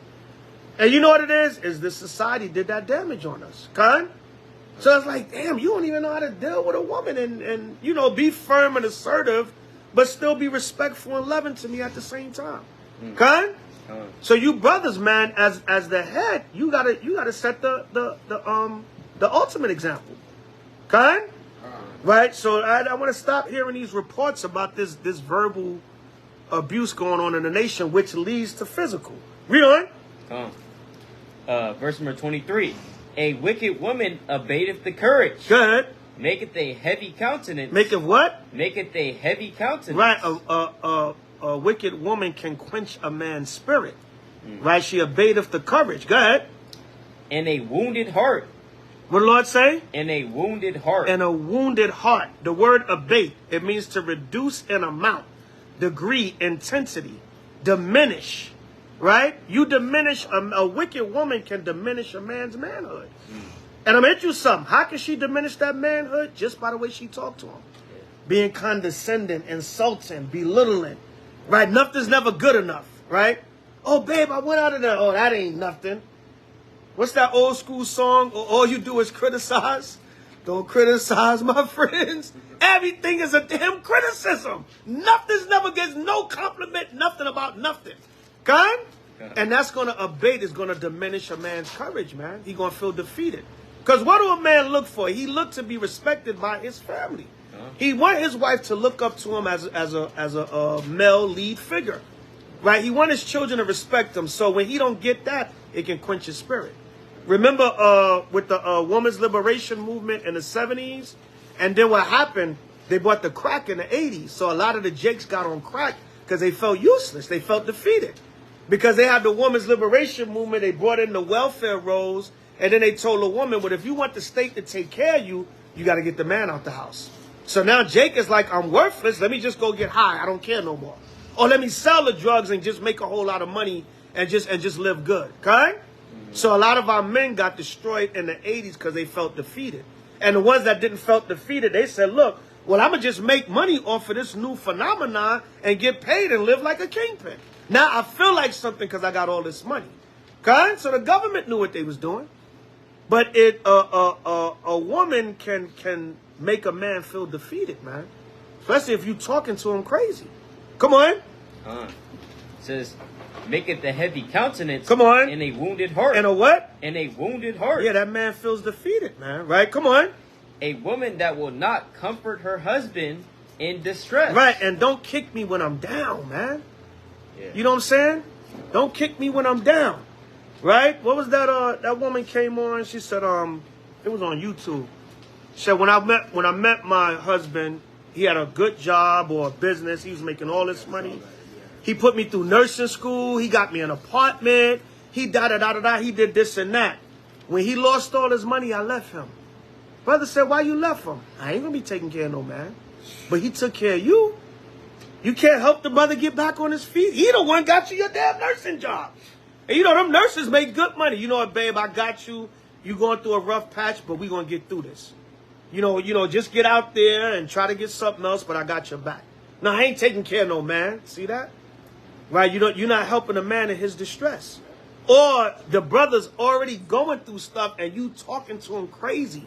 That's why that actor shot and killed his wife. Not to justify it, but he lost that show. The money started dwindling. She started disrespecting him and talking to him. He felt defeated. He felt, damn, at least try to bear with me till I can get back on my feet. Love me through the good times and the bad. But what happened, man, she tore the man down. Man snapped and killed her. Now, of course, we're not saying brothers should do that. Before you do that, just walk away. But it can defeat a man's spirit. Right? Come on. Especially that mouth, man, that verbal abuse. Yep. All right, come on. A woman that will not comfort her husband in distress. I ain't taking care of no man. Look at you. You lost everything. You broke now. You ain't got nothing. I remember you was riding high. You was paying for everything. Now you ain't got nothing. Right? This destroying the man more. He already feeling bad, and you just tearing him up with them words. Right? Come on. Make it weak hands. Make it weak hands. Come on. And feeble knees. Yeah, the man feels defeated, man. He feels weak. He feels less of a man. Less of a man. A lot of times, any real man, he wants to be respected in his home. If he's not respected, he's going to feel defeated. Right? Or he's going to leave and go somewhere where he's going to be respected. God? Right? Come on. Of the woman came the beginning of sin. And see, Eve, she wanted to follow the serpent. Go ahead. And through her, we all died. And that's how death came into the world, through sin. Right? Come on. Give the water no passage. Come on. Neither a wicked woman liberty to gad abroad. So you brothers, you do have to be firm. You have to be firm. You have to be men. You got to put your foot down. In righteousness, but not being abusive with it. Okay? Right? Come on. See, don't, just because we doing this lesson is not for the man to lose his manhood or the woman to lose her womanhood. Okay? Everybody still play their part, but do it in decency and order. Right? Come on. If she go not as thou wouldest have her, come on, cut her off from thy flesh. Yeah, see that? Now we know when you read in Matthews, Yahweh said, only put your wife away for adultery. But if there are certain situations, you might have to pray to the Most High. We don't, in H.O.I, we say divorce should be the last resort, right? That should be the last resort. But is on a case-by-case basis, because we've had situations where brothers and sisters, they had no choice but to walk away. It was just toxic, man. It was toxic. Somebody was about to die, and they had to pray to the Most High and do what they had to do. Or maybe you could separate for a while. Right? That should be the last resort. And Yahushua said, really, only put your wife away for adultery. But we've had some cases in Israel where it was just chaotic. But you know, that a divorce should always be the last resort. God, and you get counseling throughout the whole time, and be honest in the counseling. If you got a mouth, or the brother, if you know you kind of verbally abusive to your wife and you don't know how to talk to her, be honest and confess your faults, and then we can help you work on it. There's plenty of scripture to help you build back up and repent and show you how to move the right way. Okay? Right? Come on. If she go not as thou wouldest have her, cut her off from thy flesh, and give her a bill of divorce, and let her go. Go to jump down to 26. Let me see what I want. Jump down to 26:13. 1 through 12 is good too, but y'all can read that on your own. Go down to 13. This is Sirach chapter 26 and verse 13. The grace of a wife delighteth her husband, and her discretion will fat his bones. This said discretion. Discretion is very key. And you know what, man? Don't argue in front of your children. That's another thing, man. Don't try not to argue at all. Try to have discussions instead of arguments. But don't argue in front of your children. And don't. I heard a lot of cases of this. Elder, he cursed me out right in front of the children. You know, yo, Ak, man, she talked to me like I'm crazy right in front of my children. Yo, what are y'all doing? Discretion is key. Or she disrespected me in front of a whole bunch of people. Discretion, man. You gotta be discreet. Yeah, hey, you know what, babe? We'll talk about that later. Hey, let's wait till the children go to sleep and you know. Or, you know what? We raising our voice a little bit. Not in front of the babies. Let's go in the other room and have a talk. Or let's wait till they go to bed and we're going to sit down and talk. Wait till we go to our bedroom and we're going to talk. And don't be arguing out in the street, man. That's so tacky. And don't be cussing each other out in the street. That's tacky. And this is the stuff that come across my desk, man. And now I got to be on the phone 2 hours counseling and hey, y'all got to try to chill out. And we can all relate to it. You know what I'm saying? Hey, like I said, man, if you've never been through that, then you good. You know what I'm saying? You circumvented the curses. Right? So go ahead. The grace of a wife delighteth her husband, and her discretion will fat his bones. Come on. A silent and loving woman. A silent and loving woman. Remember, we read about clamor earlier. Right, come on. Is a gift of the Lord. Is a what? Is a gift of the Lord. Come on. And there is nothing so much worth as a mind well instructed. Right, if your wife is instructed in the Lord's statutes and commandments, and she's a woman of discretion, and she's silent, not she don't talk, but she know when to speak, she's in order, she's not yelling, disrespectful, clamorous, cussing you out, calling you all kinds of names, making you defeated, that's a blessing from the Lord. Read on. A shamefast and faithful woman is a double grace. Come on. And her continent, mine cannot be valued. Right, is nothing like the blessing of a husband with a orderly wife, and a wife with a husband that's in order and serving the Most High and leading according to the law. Right, come on. As the sun when it ariseth in the high heaven, so is the beauty of a good wife in the ordering of her house. Come on. As the clear light is upon the holy candlestick, so is the beauty of the face in ripe age. Right. Jump down to 22. 22. Sirach 26:22. Read that. Sirach chapter 26 verse 22. And harlot shall be accounted as spittle. The Lord said a harlot shall be accounted as spittle. Like that's that that movie they cloned Tyrone. The Edomite told a harlot girl Yo-Yo, he's like, see, you are nothing, you're expendable. You're just a regular ho-ho. Right? And a lot of times that's how men look at a woman that, carries herself like that. Right? Go ahead, like these Sukihanas. right? Walking around talking about what, I don't even want to say it.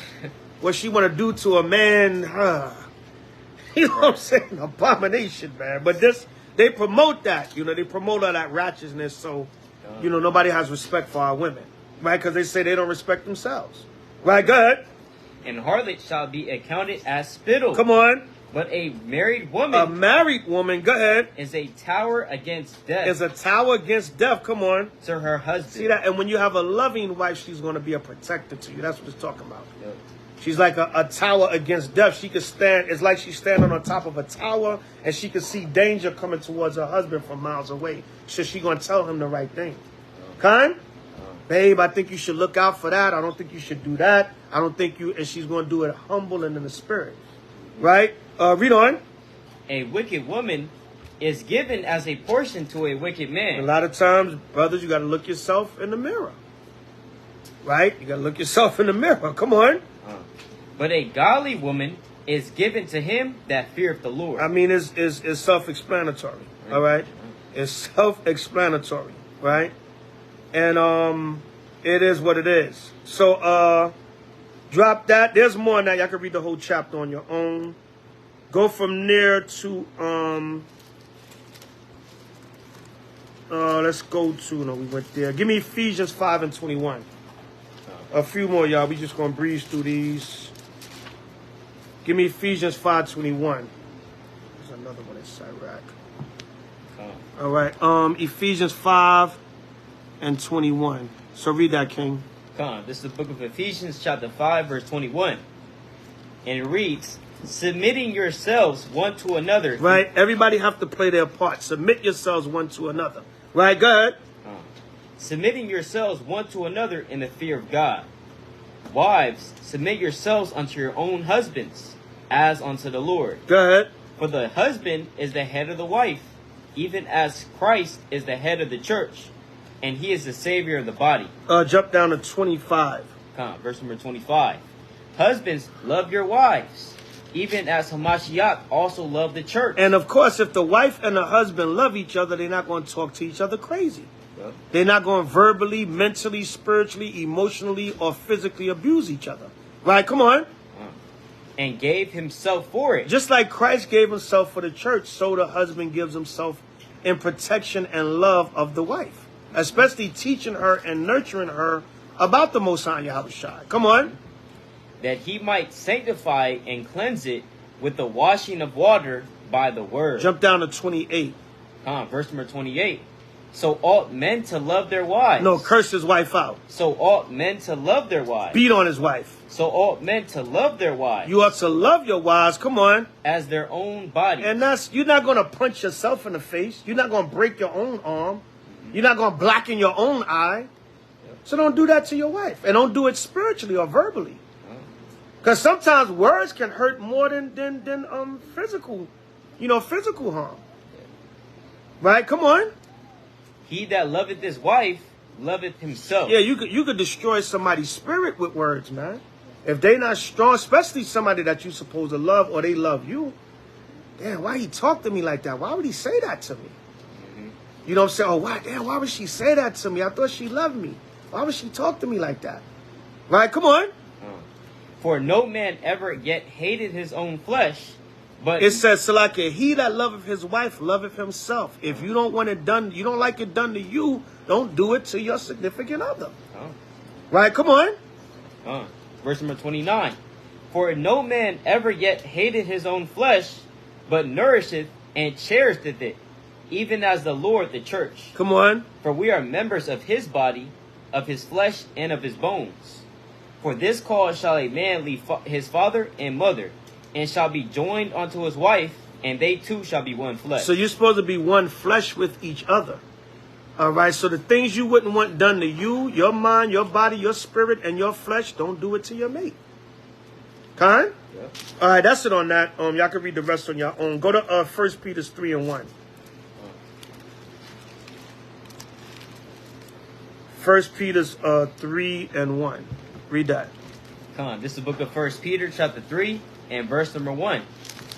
Likewise, ye wives, be in subjection to your own husbands. Right, be in subjection like like I said, a lot of times the verbal abuse comes, or the verbal arguments or whatever you want to come, it comes from either one, the wife or the husband not playing their part.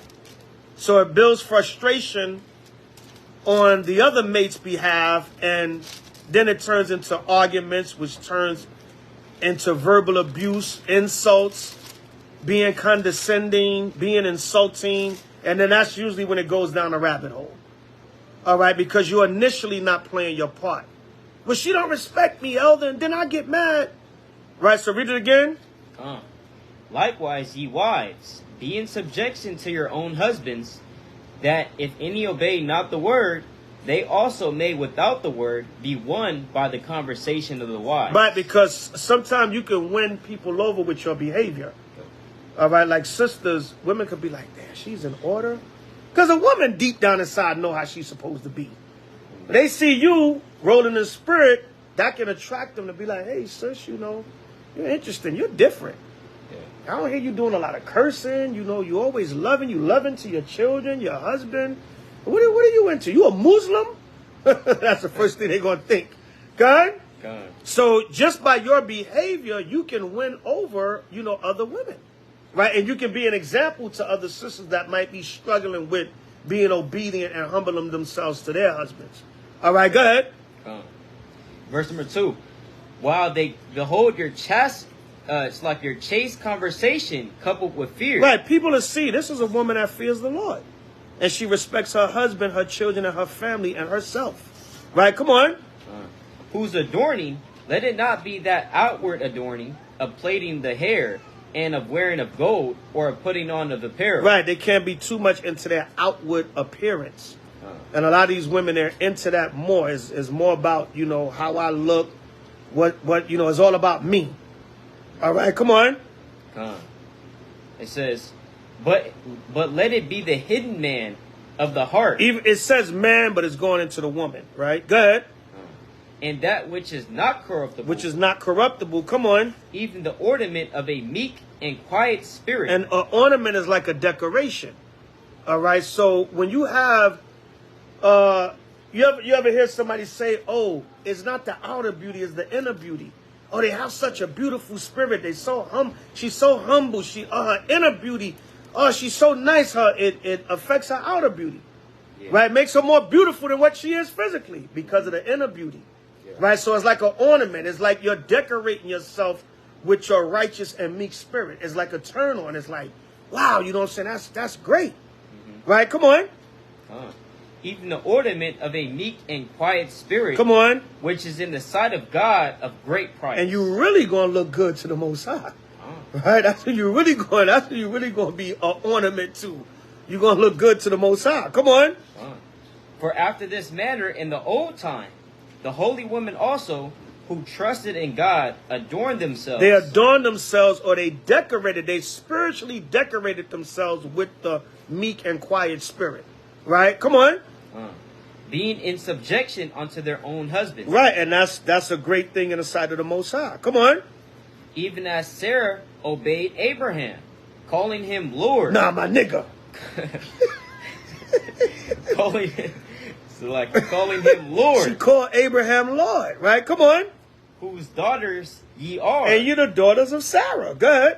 Like we the sons of Abraham. Good. Whose daughters ye are, as long as ye do well. Right. The only way, though, you can be like Sarah is as long as you're doing well. Come on.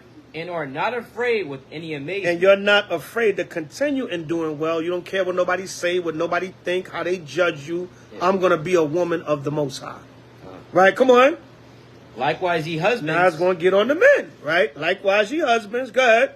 Dwell with them according to knowledge. See that? We're going to be equal opportunity rebukers with these scriptures. Right. You brothers, dwell with your wives according to knowledge. Right? Go ahead. Giving honor unto the wife. Giving honor unto the wife. Come on. As unto the weaker vessel. As unto the weaker vessel. A lot of times the sisters are emotional. The men got to be patient. I say, okay, hold on. Calm down, babe. Let's talk. Let's talk. When you calm down, we're going to talk. Because I can't deal with you when you all over the place. All right, go ahead. As unto the weaker vessel, and as being heirs together of the grace of life, that your prayers be not hindered. Right, but where does it say in there to be physically or verbally abusive? The scriptures don't instruct us to do that, Israel. Yeah. So we got to work on it. And you need these verses and many more on how we should talk to each other and treat each other. Right, come on. Finally, be ye all of one mind, having compassion one of another. Love as brethren, be pitiful, be courteous. And not just the marriage, the family, but let's be like this with each other as a nation. All right, come on. Not rendering evil for evil. Right, not rendering evil for evil. We read that in Proverbs earlier, a soft answer turneth away wrath. Yep. Right, come on. Or railing for railing. Well, she cursed me out, I'm going to curse her back out. No, hold on, wait, calm down. Right. Let me speak to you. You know what, I'm going outside for a walk. I'm going to get some air till you calm down. Come on. I'll come back a half an hour later. You ready to talk now? All right, but if you try to clap back right then and there, it's going to be a nuclear explosion. Because ain't nothing but pride can come in. Everybody going to want to have the last word. And it's most of the time, it's just going to escalate. All right, go ahead. Not rendering evil for evil or railing for railing. Come on. But contrariwise, blessing, knowing that ye are thereunto called, that ye should inherit a blessing. Come on. For he that will love life and see good days, let him refrain his tongue from evil. Let him do what? Let him refrain his tongue from evil. The Lord said, refrain your tongue from evil. Stop the verbal abuse, Israel. Stop it. You men, stop it. Stop talking to your woman like she's crazy. You women, stop it. Stop talking to your husbands like they're crazy. Go ahead. So let him refrain his tongue from evil, and his lips that they speak no guile. Right, that his lips that he speak no guile, no kind of fault, no kind of ill will out of his mouth. No kind of corrupt communication out of his mouth. No guile. Nothing he can be blamed on. You can fault him on. Yep. Well, yeah, you did call her out of her name. All right, that's what guile goes into. Right, come on. Let him eschew evil. Right, eschew. Eschew means to deliberately avoid using, abstain from. Right, abstain from evil. Avoid evil. Right, come on. Let him eschew evil. Come on. And do good. Listen, you know, my wife is having a little moment. Let me be the patient one. Let me be the man in the situation. Hey, woman, when you calm down, we could talk. Good? Right? Good. Let him eschew evil and do good. Let him seek peace. Seek what? Let him seek peace. Right, and 1 Peter 3:11 can go with Matthew 5:9 also. Because Yahweh said, blessed are the peacemakers. Yep. It said, abstain from evil and seek peace. Come on. Let him seek peace and ensue it. Right, see that? Pursue and ensue peace. Right? Blessed are the peacemakers, Yahweh said. Right, read on. Verse 12. For the eyes of the Lord are over the righteous. What did the Lord say? For the eyes of the Lord are over the righteous. Salakia, real quick, the word ensue. Happen or occur afterward or as a result. All right. It says, let him seek peace and ensue it. So after he seeks peace, his end result is to find it. Especially in his home. And you brothers can't do that if you talking to your wife like she's crazy. Calling her out of her name. Cussing her. Right? Having that hot mind like we read in Sirach 23. Right? Go ahead. For the eyes of the Lord are over the righteous, and his ears are open unto their prayers. But the face of the Lord is against them that do evil. Yeah, a lot of times, see, you think you getting away with it, and your spouse go pray to the Most High on it. You know? Right. Lord, I pray for my husband. I love him. But can you please stop him from talking to me crazy? If that's a sister that's trying to walk right in the commandments, you finished, Doc. Most High coming to see you. Because she done sent them prayers up. Brothers. Right. Yeah, my wife be talking to me crazy, Lord. Please put a spirit on her to calm down. Da-da-da-da-da. Sis, that man trying to live right in the Most High. You giving him hell, the Most High coming to see you. Okay? So let's get this spirit up out of the nation. That's it on that. Y'all can read down the rest on your own. All right, let's speed it up for the sake of time. Let's go to Sirach 4:23. Just a few more. Yeah, a few more, y'all. Shh. Hey, be in order. All right, Sirach chapter 4 and verse 23. When everybody have it, say Khan, Ecclesiasticus 4 and 23.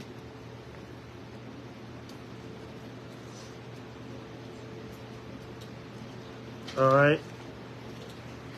Sirach 4 and 23. And take heed to this, Israel. All right. Don't just sit up here and, yeah, that's right, elder. Take these precepts. Go back over this lesson.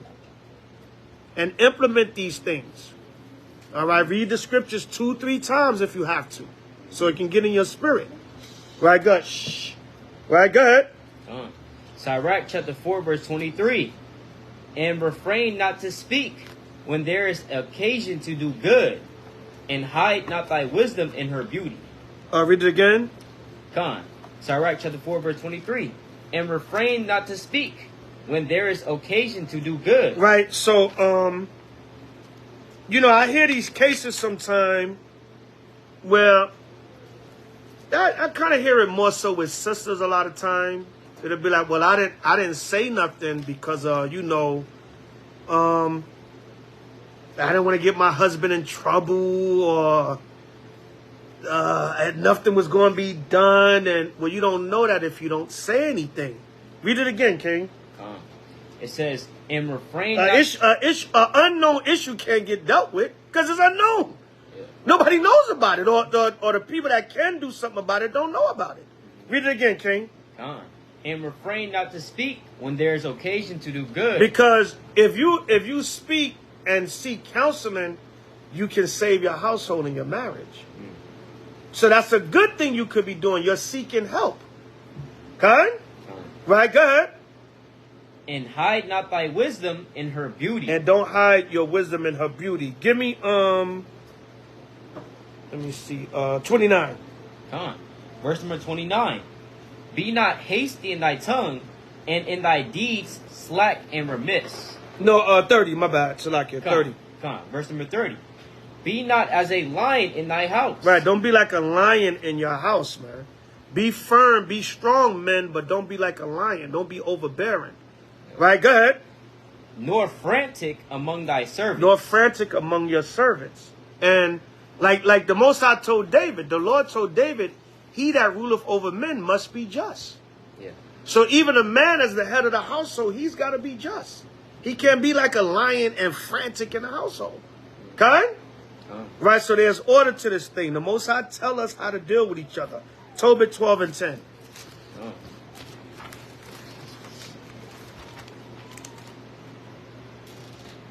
Tobit chapter 12 and verse 10.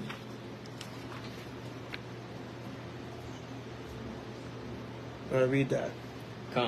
It's the book of Tobit, chapter 12 and verse number 10. No, my bad. Switch it around, 10 and 12. This is the book of Tobit, chapter 10 and verse number 12. And he said to his daughter, honor thy father and thy mother-in-law, which are now thy parents. Right, so Tobit's Tobit's wife father said to her, honor your parents now, because it's like your husband's parents are going to become your parents. Yeah. Right, so honor your father and mother-in-law. Come on. That I may hear good report of thee. He said that I may hear a good report of you. Right? Some people curse out their in-laws. Yeah, man. You know what I'm saying? I've heard issues of that. Curse their husband, mother out. Curse their wife, mother out. Right, go ahead. And he kissed her. Edna also said to Tobias, the Lord of heaven restore thee, my dear brother. Go ahead. And grant that I may see thy children of my daughter Sarah before I die. Right, so Tobit's wife's mother gave him encouragement also. Go ahead. She said, let me see my grandchildren before I die. Not y'all get married and then go cuss each other out for the next year and the marriage is toxic. She said, no, go and have a productive marriage. Be respectful to your in-laws now. Hey, go and give me some grandchildren with my daughter. Right, go ahead. That I may rejoice before the Lord.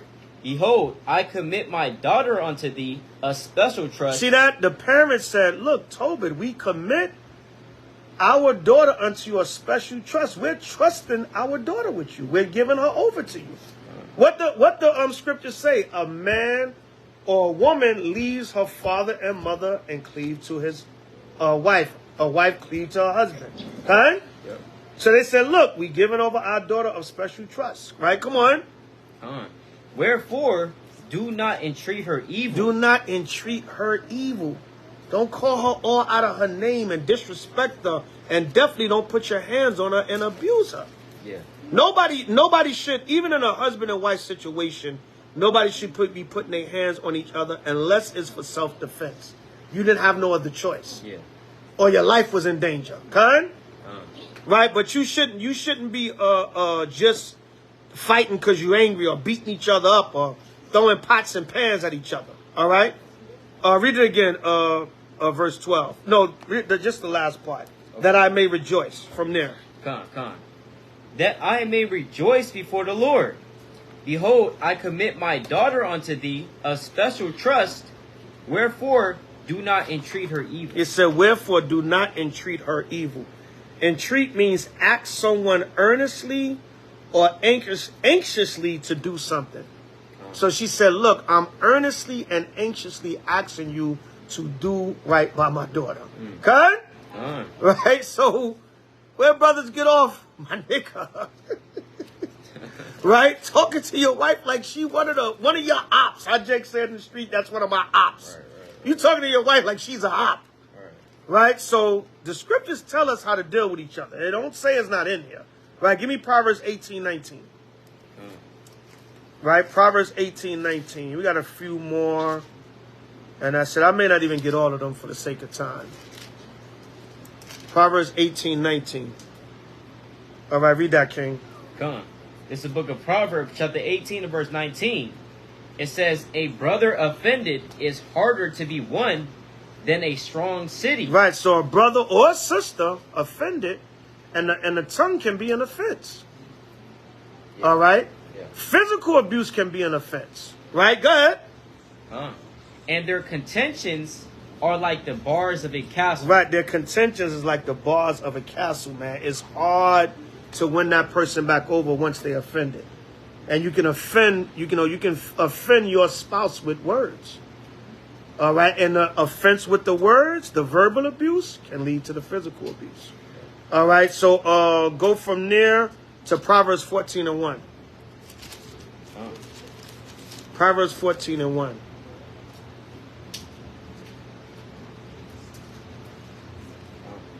Read that. This is the book of Proverbs, chapter 14 and verse 1. Every wise woman buildeth her house, but the foolish plucketh it down with her hands. Read it again. Every wise woman buildeth her house. A wise woman builds her house, right? She does everything within righteousness for her and her husband to get along, and of course, vice versa. Right? We're not going to pick on the sisters, vice versa. Go ahead. But the foolish plucketh it down with her hand. Right. A lot of times what happens is you can literally drive someone out of the house just by the way you talk to them. The person feel disrespected. They feel defeated. Whether it's the man, the woman, whatever the dynamic is, you can destroy your whole household just by verbal abuse. Or sometimes people be like, I'm not going to take this disrespect because it's going to lead to other things. So I'm out of here. Okay? Right? So make sure you're not plucking down your house with your own hands. Or your mouth, right? Go ahead. It reads, he that walketh in his uprightness. That's it on that. Go to Titus 2:1.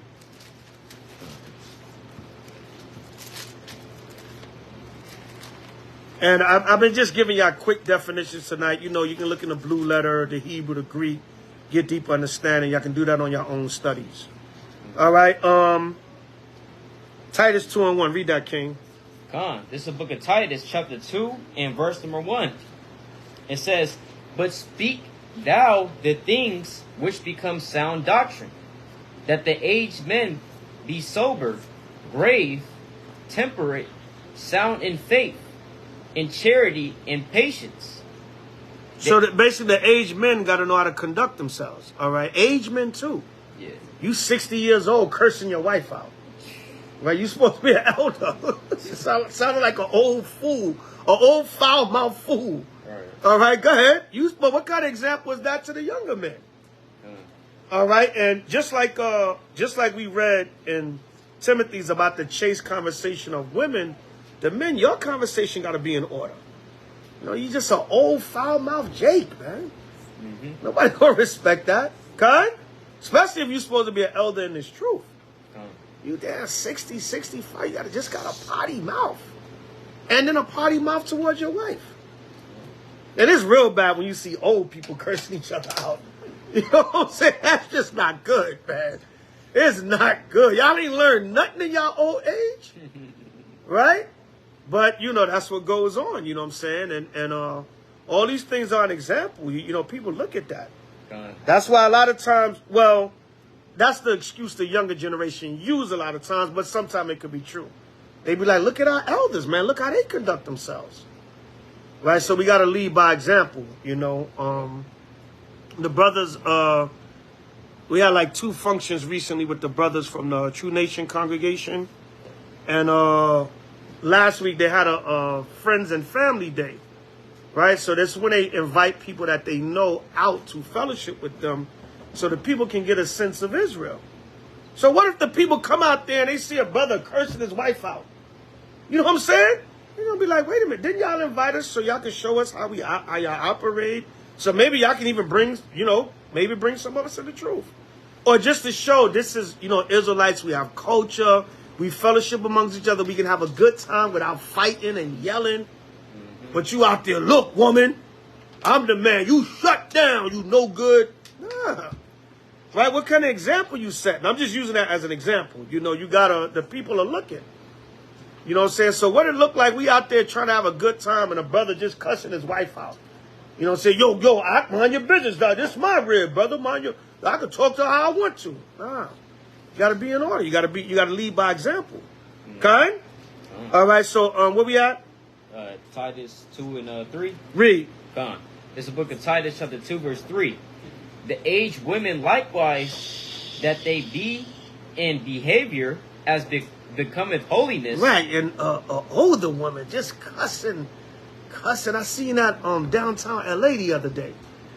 The woman, she was just cussing her man, husband, whatever they call it, just cussing the man out. Come on, you stupid nigga, you go stupid. Come on, you mother. Oh my goodness. Right? Yeah, man. You know what I'm saying? So our people got to get it together, man. Real quick, Sirach 27 and 15. Check this out. Check out what the Lord said here. Them words, man. Them words can kindle a fire like we read earlier. Sirach 27 and 15. This is the book of Sirach, chapter 27, and verse number 15. Start at 14. Starting at verse 14. The talk of him that sweareth much maketh the hair stand upright. Yeah, make the hair stand upright, man. Make you cringe. And that's kind of what older people call swearing. Cut all that swearing out. You know what I'm saying? And the woman would I was like, oh, sis. You know what I'm saying? Sister look at least 50, 60. Sis, why you talking? I don't know what's going on, but why you cussing a man out like that in front of people? Yeah. You know what I'm saying? It make the hair stand up. Right? Come on. The talk of him that sweareth much maketh the hair stand upright, and their brows make one stop his ears. Yeah, because that verbal abuse, it can lead to physical abuse. Yeah. Kind? It can lead to you brawling. All right, come on. The strife of the proud. The strife of the proud, and a lot of that comes from pride. All right, you can write down Proverbs 13 and 10. We don't have to get it for the sake of time. Proverbs 13 and 10 with Sirach 27:15. Go ahead. The strife of the proud is bloodshedding, and their revilings are grievous to the ear. It's grievous to the ear. All right, but that strife of that proud is going to be bloodshedding. All right, when you let that pride come in, and you having strife with that pride, it's going to lead to bloodshed. That verbal abuse going to lead to physical abuse. Right? And that revilings, that ill talk and language and cussing each other out and speaking evil to each other, that's what reviling is going to lead to bloodshed, man. And it's grievous to the ear. All right? So, one or two more. Go back to Titus. Finish out Titus. Finish out Titus. And Titus and Sirach 28. We'll close on that. This is Titus chapter 2, verse 3. It says, the aged women likewise, that they be in behavior as becometh holiness. That they be in behavior as what? As becometh holiness. Right, and a lot of times the older women, they have to be an example to the younger women. Yeah. If they see you respecting and loving your husband, that's how they gonna move. Good. Not false accusers. Good. Not given to much wine, teachers of good things. Come on. That they may teach the young women to be sober, to love their husbands. To do what? To love their husbands. Come on. To love their children. Good. To be discreet, chaste, keepers at home. Right, they're going to look at the older women. Well, you know, I see how she moved. You know, my grandmother been married for 40 years. I never even seen her and my grandfather have an argument. I want to be like them. Okay. Right? That you're going to be an example. That's how the older women's supposed to be. You ain't supposed to be downtown L.A. on damn San Pedro in the middle of the damn intersection cursing your husband out. You know what I'm saying? Right? Go ahead. To be discreet, chaste, keepers at home. Go ahead. Good. Obedient to their own husbands. Obedient to who? Obedient to their own husbands. To their own husbands. Go ahead. That the word of God be not blasphemed. That what? That the word of God be not blasphemed. Right, the word of the Most High be not blasphemed, right? Because the way you conduct yourself, you can put the word to an open shame. You can embarrass the truth by the way you conduct yourself. Right? Come on. Young men likewise exhort to be sober-minded. Right, so the elders supposed to show and be an example to the younger generation. You know what I'm saying? Because a lot of our people, they got learned behavior. Right? They was told, don't respect none of these women. So Jake, he don't know how to respect a woman. Don't show no love and affection. That's a sign of weakness. Right? So, you know, that's what you was taught by some of the older fools. So that's how you moving now. The women, look, don't be submitting to no man. Don't let no man rule over you. Girl, go out there and always have your own. Don't listen to no man. Don't let no man tell you what to do. Be independent. So now you don't know how to respect a man. Okay? Right, so jump down to this 3 and 1. Gone, 3 and 1. This is Titus chapter 3, verse 1.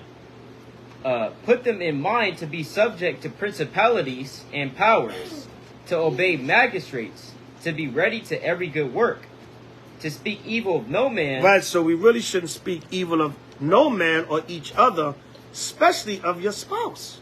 Right. Right, don't be verbally or physically abusive. Good. To be no brawlers. To be what? To be no brawlers. To be no brawlers. And we just read that in Sirach 27. And what was that verse? 14. Yeah. Okay. All right. To be no brawlers. Read it again. Titus 3 and 2. Titus chapter 3, verse 2.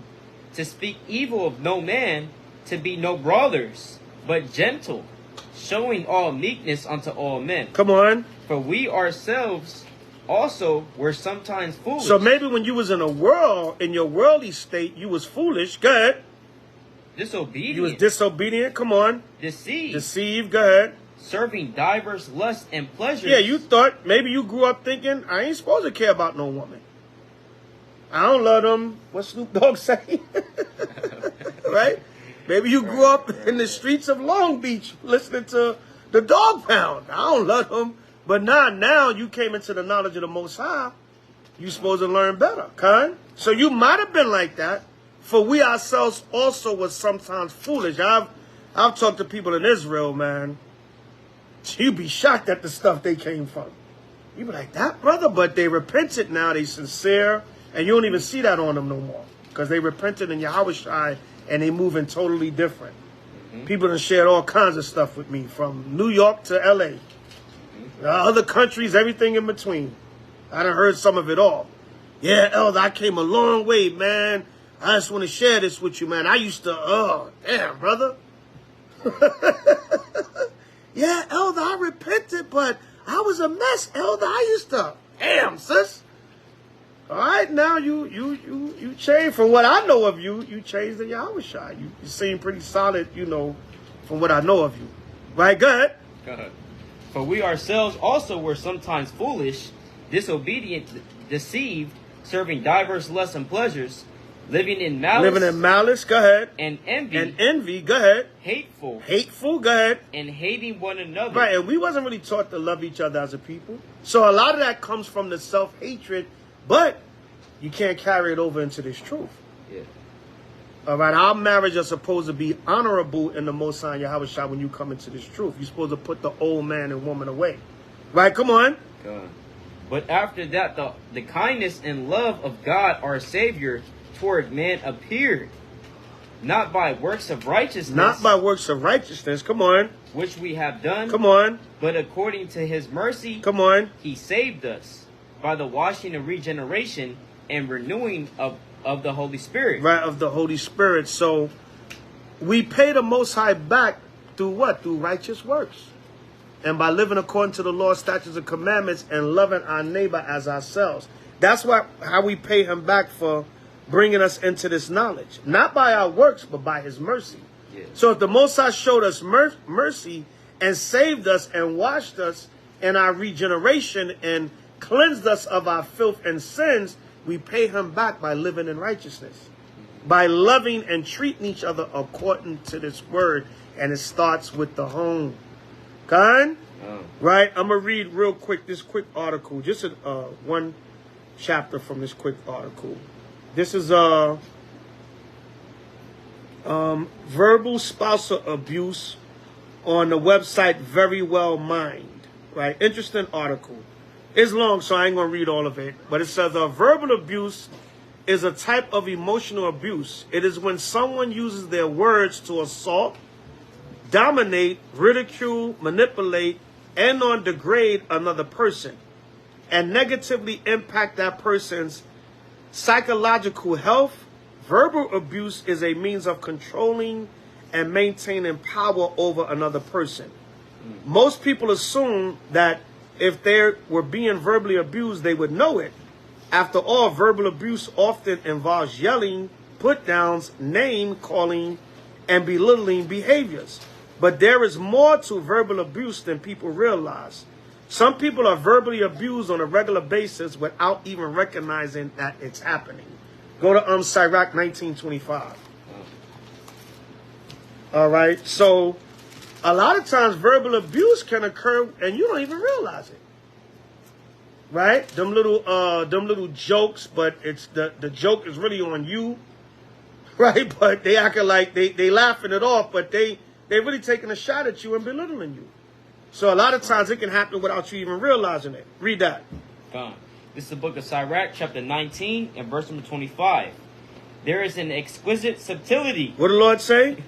There is an exquisite subtlety. See, people can be real slick. They can be real slick with it. You can not even realize that you're being verbally abused. Go ahead. And the same is unjust. The Lord said there's an exquisite subtlety, and the same is unjust. People could be doing all kinds of manner of evil and speaking evil without you even know. They laughing it off like they joking, but they really serious. Right? Go ahead. What they call it, passive aggressive. Yeah. Right? Go ahead.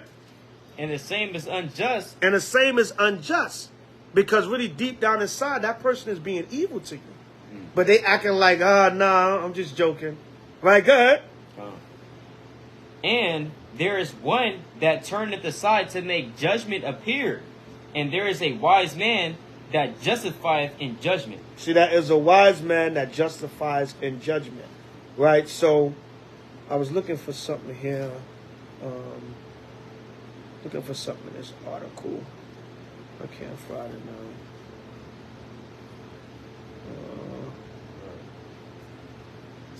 now. This is some signs that you are experiencing verbal abuse include you are afraid of your abuser.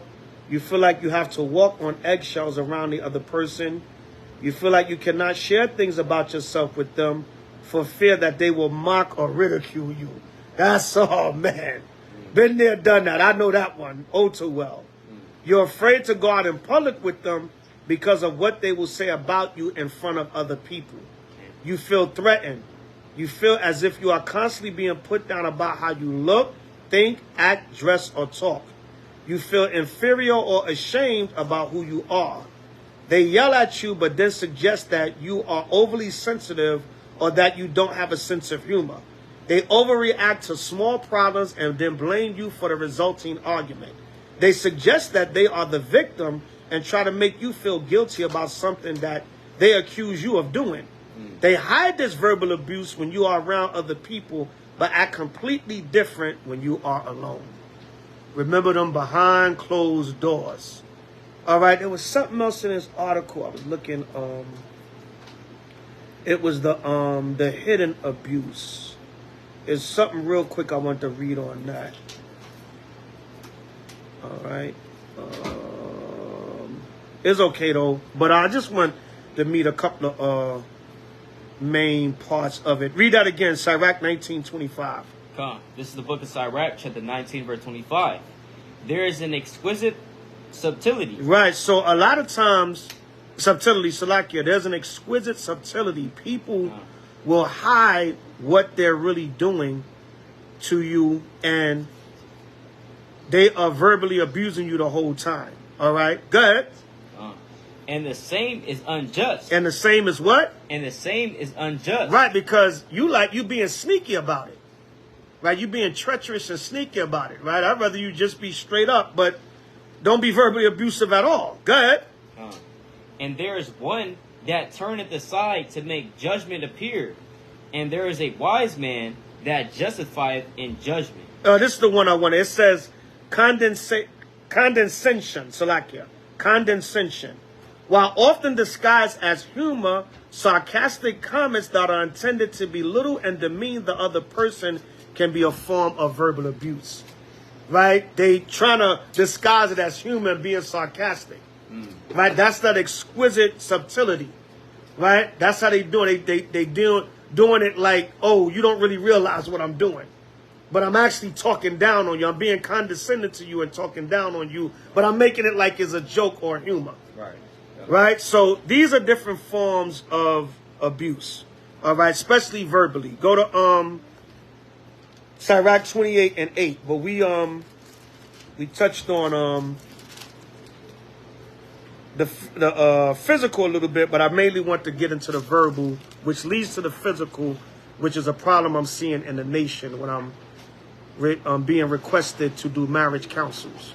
All right, there's a lot of couples just cannot talk to each other without some vile language and things being said. All right, Sirach 28:8. This is Sirach chapter 28 and verse 8. It says, abstain from strife. The Lord said, abstain from strife. Come on. And thou shalt diminish thy sins. Right, because the less strife you have, the less you may be susceptible to sin. Right, go ahead. For a furious man will kindle strife. A furious man will kindle strife, and you got to get rid of that anger. Right? You got to know how to, it tells you in Proverbs, anger rests them in the bosom of a fool. Yep. All right? So you got to control that anger and abstain from that strife. Because that anger, strife, that pride, all right, that railing for railing, evil for evil, all of that leads to the verbal abuse, which can lead to the physical abuse. Khan? Ba shema mashiach yavashai. All right. So Israel, avoid verbal and physical abuse. Khan? Kwame inshallah. All right. And y'all gonna go home and cuss each other out tonight. Now. Kwame inshallah. All right. Yashala, give us 2 new moon scriptures. Come. Couple of new moon scriptures we're going to close out. I see y'all falling asleep. The elder have us here all night. All right? Give us 2 moon scriptures. Bring it out. Elaborate on it. Con.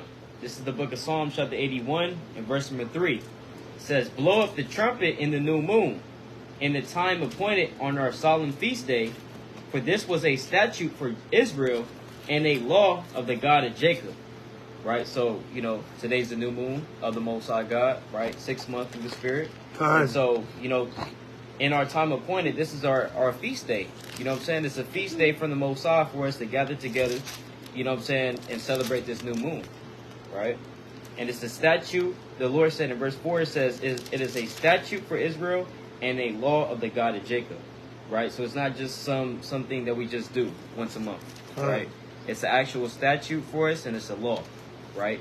It's our heritage through the Spirit. I got another one through the Spirit, right? This is, let me see. I think I want to get the one in Sirach, so luckily. This is Sirach chapter 43 and verse number 6. It says, he made the moon also to serve in her season, for a declaration of times and a sign of the world. So the reason why it's based off the moon is because when you read that in Genesis, the first chapter, the Lord created the moon along with the sun and the stars to be a sign and a declaration of time. So we can measure the seasons. So we understand what season we're in. So we look up into the sky. We don't see the moon there. The moon is dark. And that will indicate what? A new month, right? It will indicate a new cycle, right? That's why it's called a new moon. Not a physical new moon, right? But just a new moon in the sense that there's a new cycle, meaning it's a new month through the Spirit, right? It says, he made the moon also to serve in her season for a declaration of times and a sign of the world. From the moon is the sign of feast, a light that decreaseth in her perfection. So when she's perfected, she's full, right? Full of light. So she decreases from that perfection, right? And that would indicate when she's fully decreased from that perfection, it's a new month through the Spirit, right? It says the month is called after her name, increasing wonderfully in her changing, being an instrument of the armies above, shining in the firmament of heaven, right? So let me get this. I have one more on that actually. Oh, actually, let me get this one in 1 Samuel. Right. This is let's go to 1 Samuel.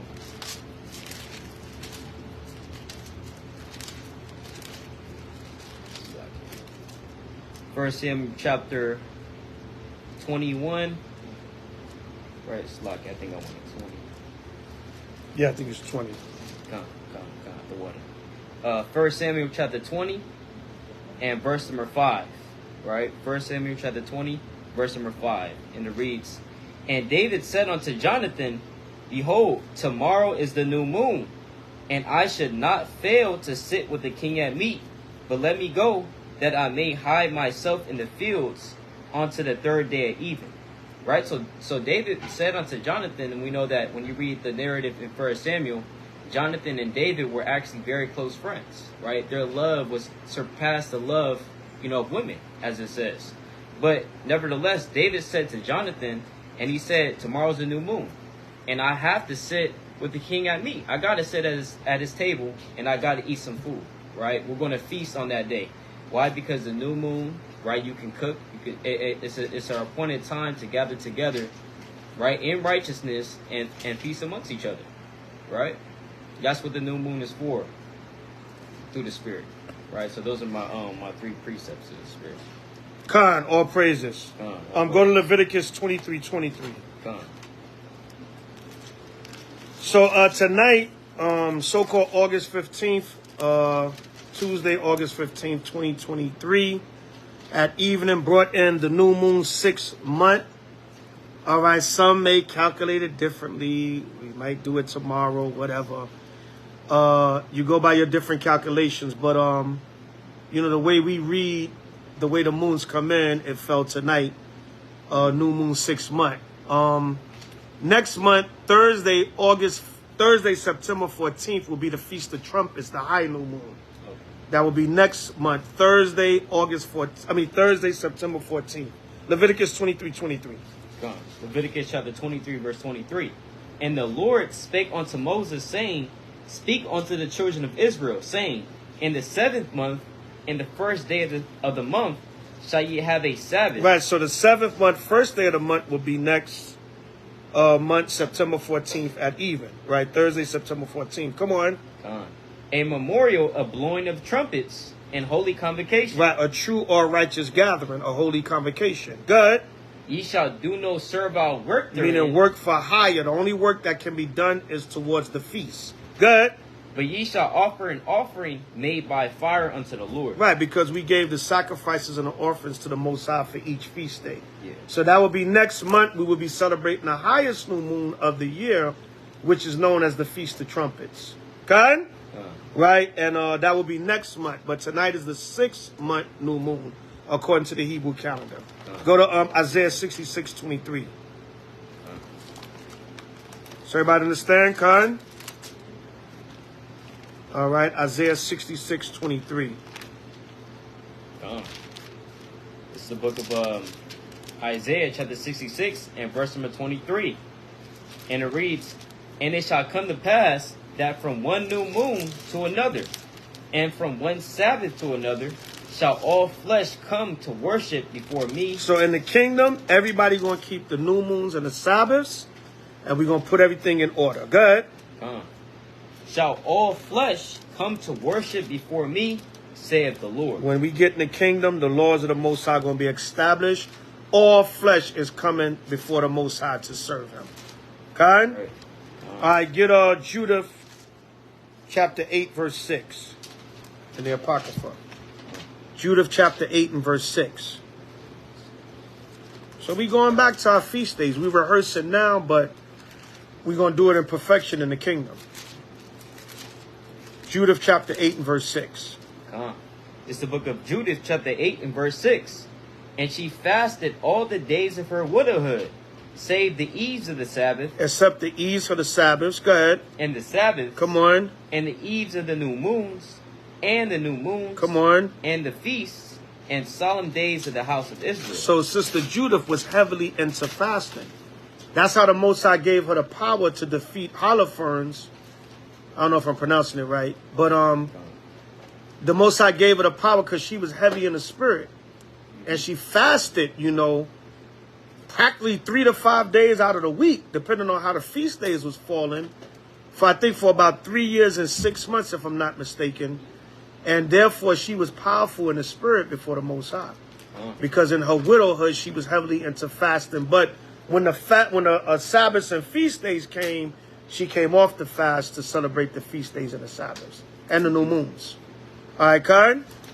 Some brothers can't fast one day. Brother damn faint on the Day of Atonement. His sister was fasting 3 to 5 days. Good. Right, Karen? All right, so go from there to Colossians 2:16, 17. We're closing on that. I know the natives are getting restless. All right. Colossians 2:16, 17, and 17. Salakia. Everybody know this one. Good. It's Colossians chapter 2 and verse 16. Let no man therefore judge you in meat or in drink. Don't let a man judge you in meat or in drink. Go ahead. Or in respect of an holy day. Meat or drink offerings or respect of a holy day. Go ahead. Or the new moon. Or the new moon. Go ahead. Or the Sabbath days, which are a shadow of things to come. Yeah, Judges 5 and 11, we're rehearsing the righteous acts. No one can judge us if we're not doing it according to the exact meat and drink offerings in the law. Right? This is a shadow of things to come. Go ahead. Which are a shadow of things to come. Come on. But the body is of Hamashiach. Right, so when Yahweh shall come back, all things will be put back in order. Decency and in order. And like Isaiah 66:23 said, all flesh going to come before the Most High to keep these feast days. So now we just showing the Most High our faith through our works. Okay?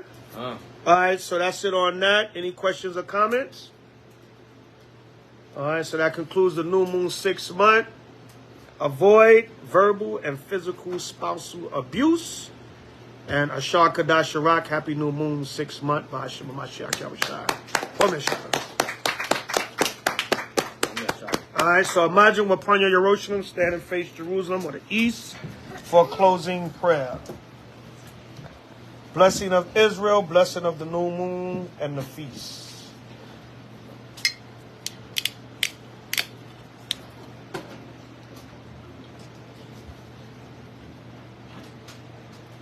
Oh, you got the olive oil?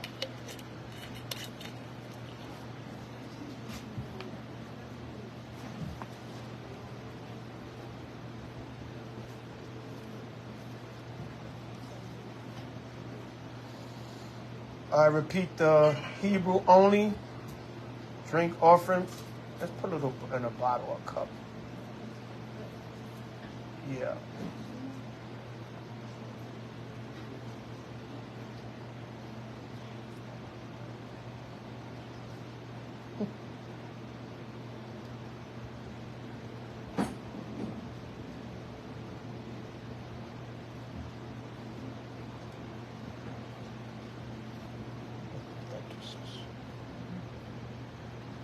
Closing prayer. Repeat the Hebrew only.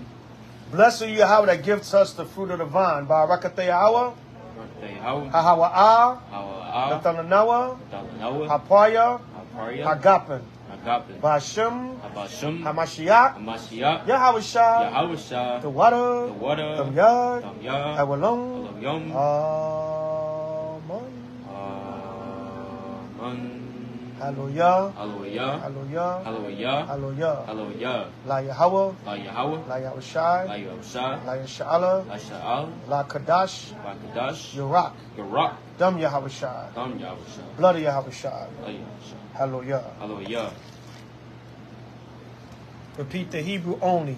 Bless you, Yahweh, that gives us the law. Barakateh Yahweh. Barakateh Yahweh. Hahawa'ah. Hawa'ah. Natalanawa. Natalanawa. Hatawara. Hatawarwa. Bless you, Yahweh, that gives us the light to see. Barakateh Yahweh. Barakateh Yahweh. Hahawa'ah. Hawa'ah. Natalanawa. Natalanawa. Ha'awar. Hawa'or. Lara'ah. Lalawra. Bless you, Yahweh, that gives us the ram's horn to call the people. Barakateh Yahweh. Barakateh Yahweh. Hahawa'ah. Hawa'ah. Natalanawa. Natalanawa. Hakwaran. Hakarim. Washawapah. Washarapah. Hakwara. Hawakara. Ha'ain. Ha'ain. Ba'ashem. Ba'ashem. Hamashiach. Mashiach. Yahweh Shah. Yahushai. The water. Water. Dam Yad. Dam Yad. Awalon. Ayuwam. Amen. Amen. Hallelujah. Hallelujah. Hallelujah. Hallelujah. Hallelujah. Hallelujah. Hom Yashala. Hom Yashala. Sisters, come up, get anointed. You have back. Put your hand up so it don't drip. Yeah.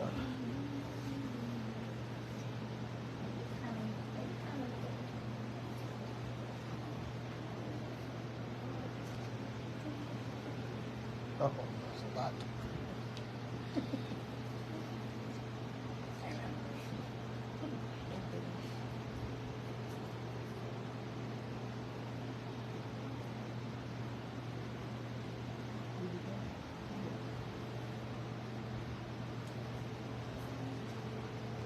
Put your head up so yeah, back.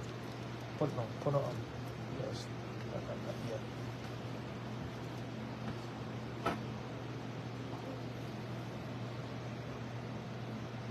Put your hat back a little bit.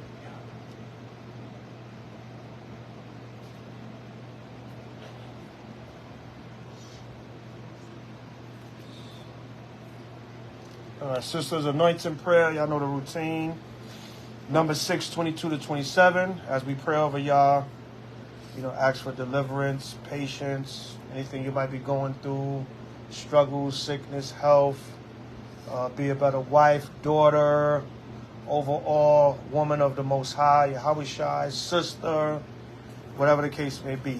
All right? As we pray, say the prayer. Once we finish, we go from right to left, starting with Kaylin. We go across, and then Danielle. Hallelujah. Say your name 3 times. We repeat it. Hallelujah. Anointed prayer number 6, 22 to 27. Yabaraki Yahweh. Just Yashala, repeat after me. Yabaraki Yahweh, Yabaraki Yahweh, Wayashabaraka, Wayashabaraka, Ya'a Yahweh, Yahweh, Panyawa, Panyawa, Ayaka, Ayaka, Wayakhanka, Walakanka, Yasha'a Yahweh, Yashai Yahweh, Panyawa, Panyawa, Ayaka, Awaka, Wayashamnaka, Awashamaka, Shalom, Shalom, Yahweh, Yahweh, Ba'ashim, Bahasham, Hamashiach, Hamashiach, Yahawashi, Yahawashi, Babakushah, Babakashah, Shemai, Shema, Nawa, Nawa, Aitha, Aitha, Shalak, Shalak, Micah, Micah, Walahayim, Walahayim, La, La, Shemar Ayo, Shamar Aya, Barak, Barah, Rapah, Rapah, Aizah, Aizah, Magun, Magun, Kazak, Kazak, Hatazayah, Hataziyah, Kwawa, Kawat, Kalin, Kalin, Kalin, Ahabia, Ahabia, Ahabia, Zakara, Zakara, Zakara, Zara, Zara, Zara, Zara, Zara, Zanai, Zanai, Zanai, Zanai, Zamora, Zamora, Zamora, Karima, Karima, Karima, Danielle, Danielle, Danielle, Danielle, Danielle, Cole, Cole, Akim, Akim, Cole, Cole, Aquafium, Aquafium, Cole, Cole, Bunyum, Bunyam, Yasha'ala, Yasha'ala, Bahashim, Bahashim, Hamashiach, Hamashiach, Yahawashi, Yahawashi, the water, the water, the yard, Ayah, Awalum, Alarum, Amen. Amen. Hallelujah. Yeah. Oh, I forgot to give Rob some. Just me and you. Come.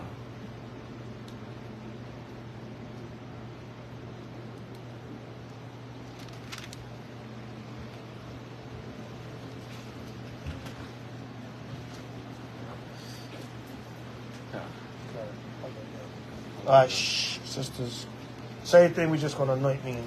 Okay, come. We have only 2 brothers left. All right. Same thing, repeat after me. Anointing prayer number 622-27.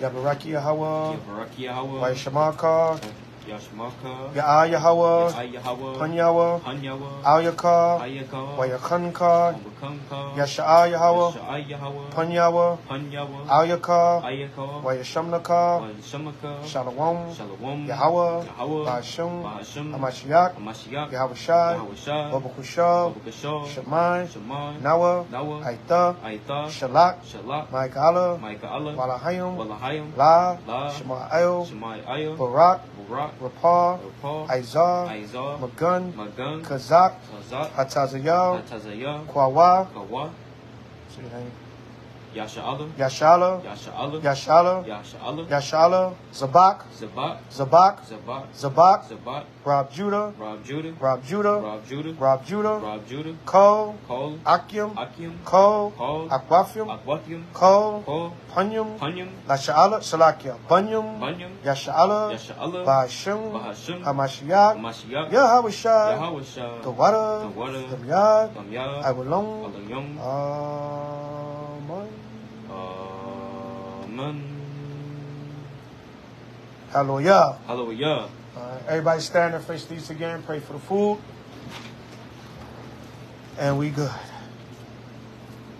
Hallelujah. Hallelujah. Yahweh. Yahweh. Ba'ashim. Bahashim. Hamashiach. Hamashiach. Yahawashi. Yahawashi. Babakashah. Babakashah. Barak. Barak. Nawa. Nawa. Kad. Chad. Kadash. Kadash. Yarak. Yarak. Babakashah. Babakashah. Barak. Barak. Kol. Kol. Kagyam. Kagyam. Mayasha'ala. Ma'isha'ala. Babakashah. Babakashah. Ba'ashim. Bahashim. Hamashiach. Hamashiach. Yahawashi. Yahawashi. The water. The water. Damyah. Damyah. Awalam. Alayum.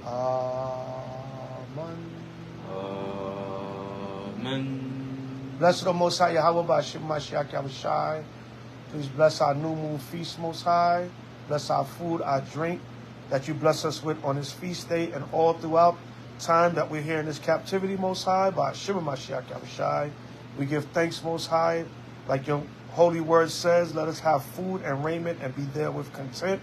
We thank you for this new moon feast and all blessings that you bestow upon the nation of Israel. Ba'ashim Mashiach Yahawashi. Thank you for the new moon 6th month and the feast, Most High. The water, the yard, Awalam. Amen. Amen. Hallelujah. Hallelujah. Hallelujah. Hallelujah. Hallelujah. Hallelujah. Kwame Shalom. Kwame Shalom. Ashar Kadash Shirak. Ah. Happy New Moon 6 months. Kwame Shala. Kwame Shala. Good lesson. Kwame Shala. Kwame Shala. Happy New Moon 6 months. Happy New Moon. Good reading. Good. Mighty teaching as always. Good. Shalom, Israel. Hope y'all gleaned something from the lesson. If y'all learned one thing tonight that you didn't know already, we've done our job. If you learned a precept, a definition, anything, we've done our job. All praise to the Most High Yahweh. Elder Priest Zabach, my young lion. My brother, Yasha Allah, watchman for Israel in the building. Doing it up for this Unity New Moon. Hope y'all got edified. Take them precepts, put them down, and apply it in your households and in the entire nation, Israel. Avoid verbal and physical spousal abuse. Kwame Shala. Happy New Moon 6 months. Kwame Shala.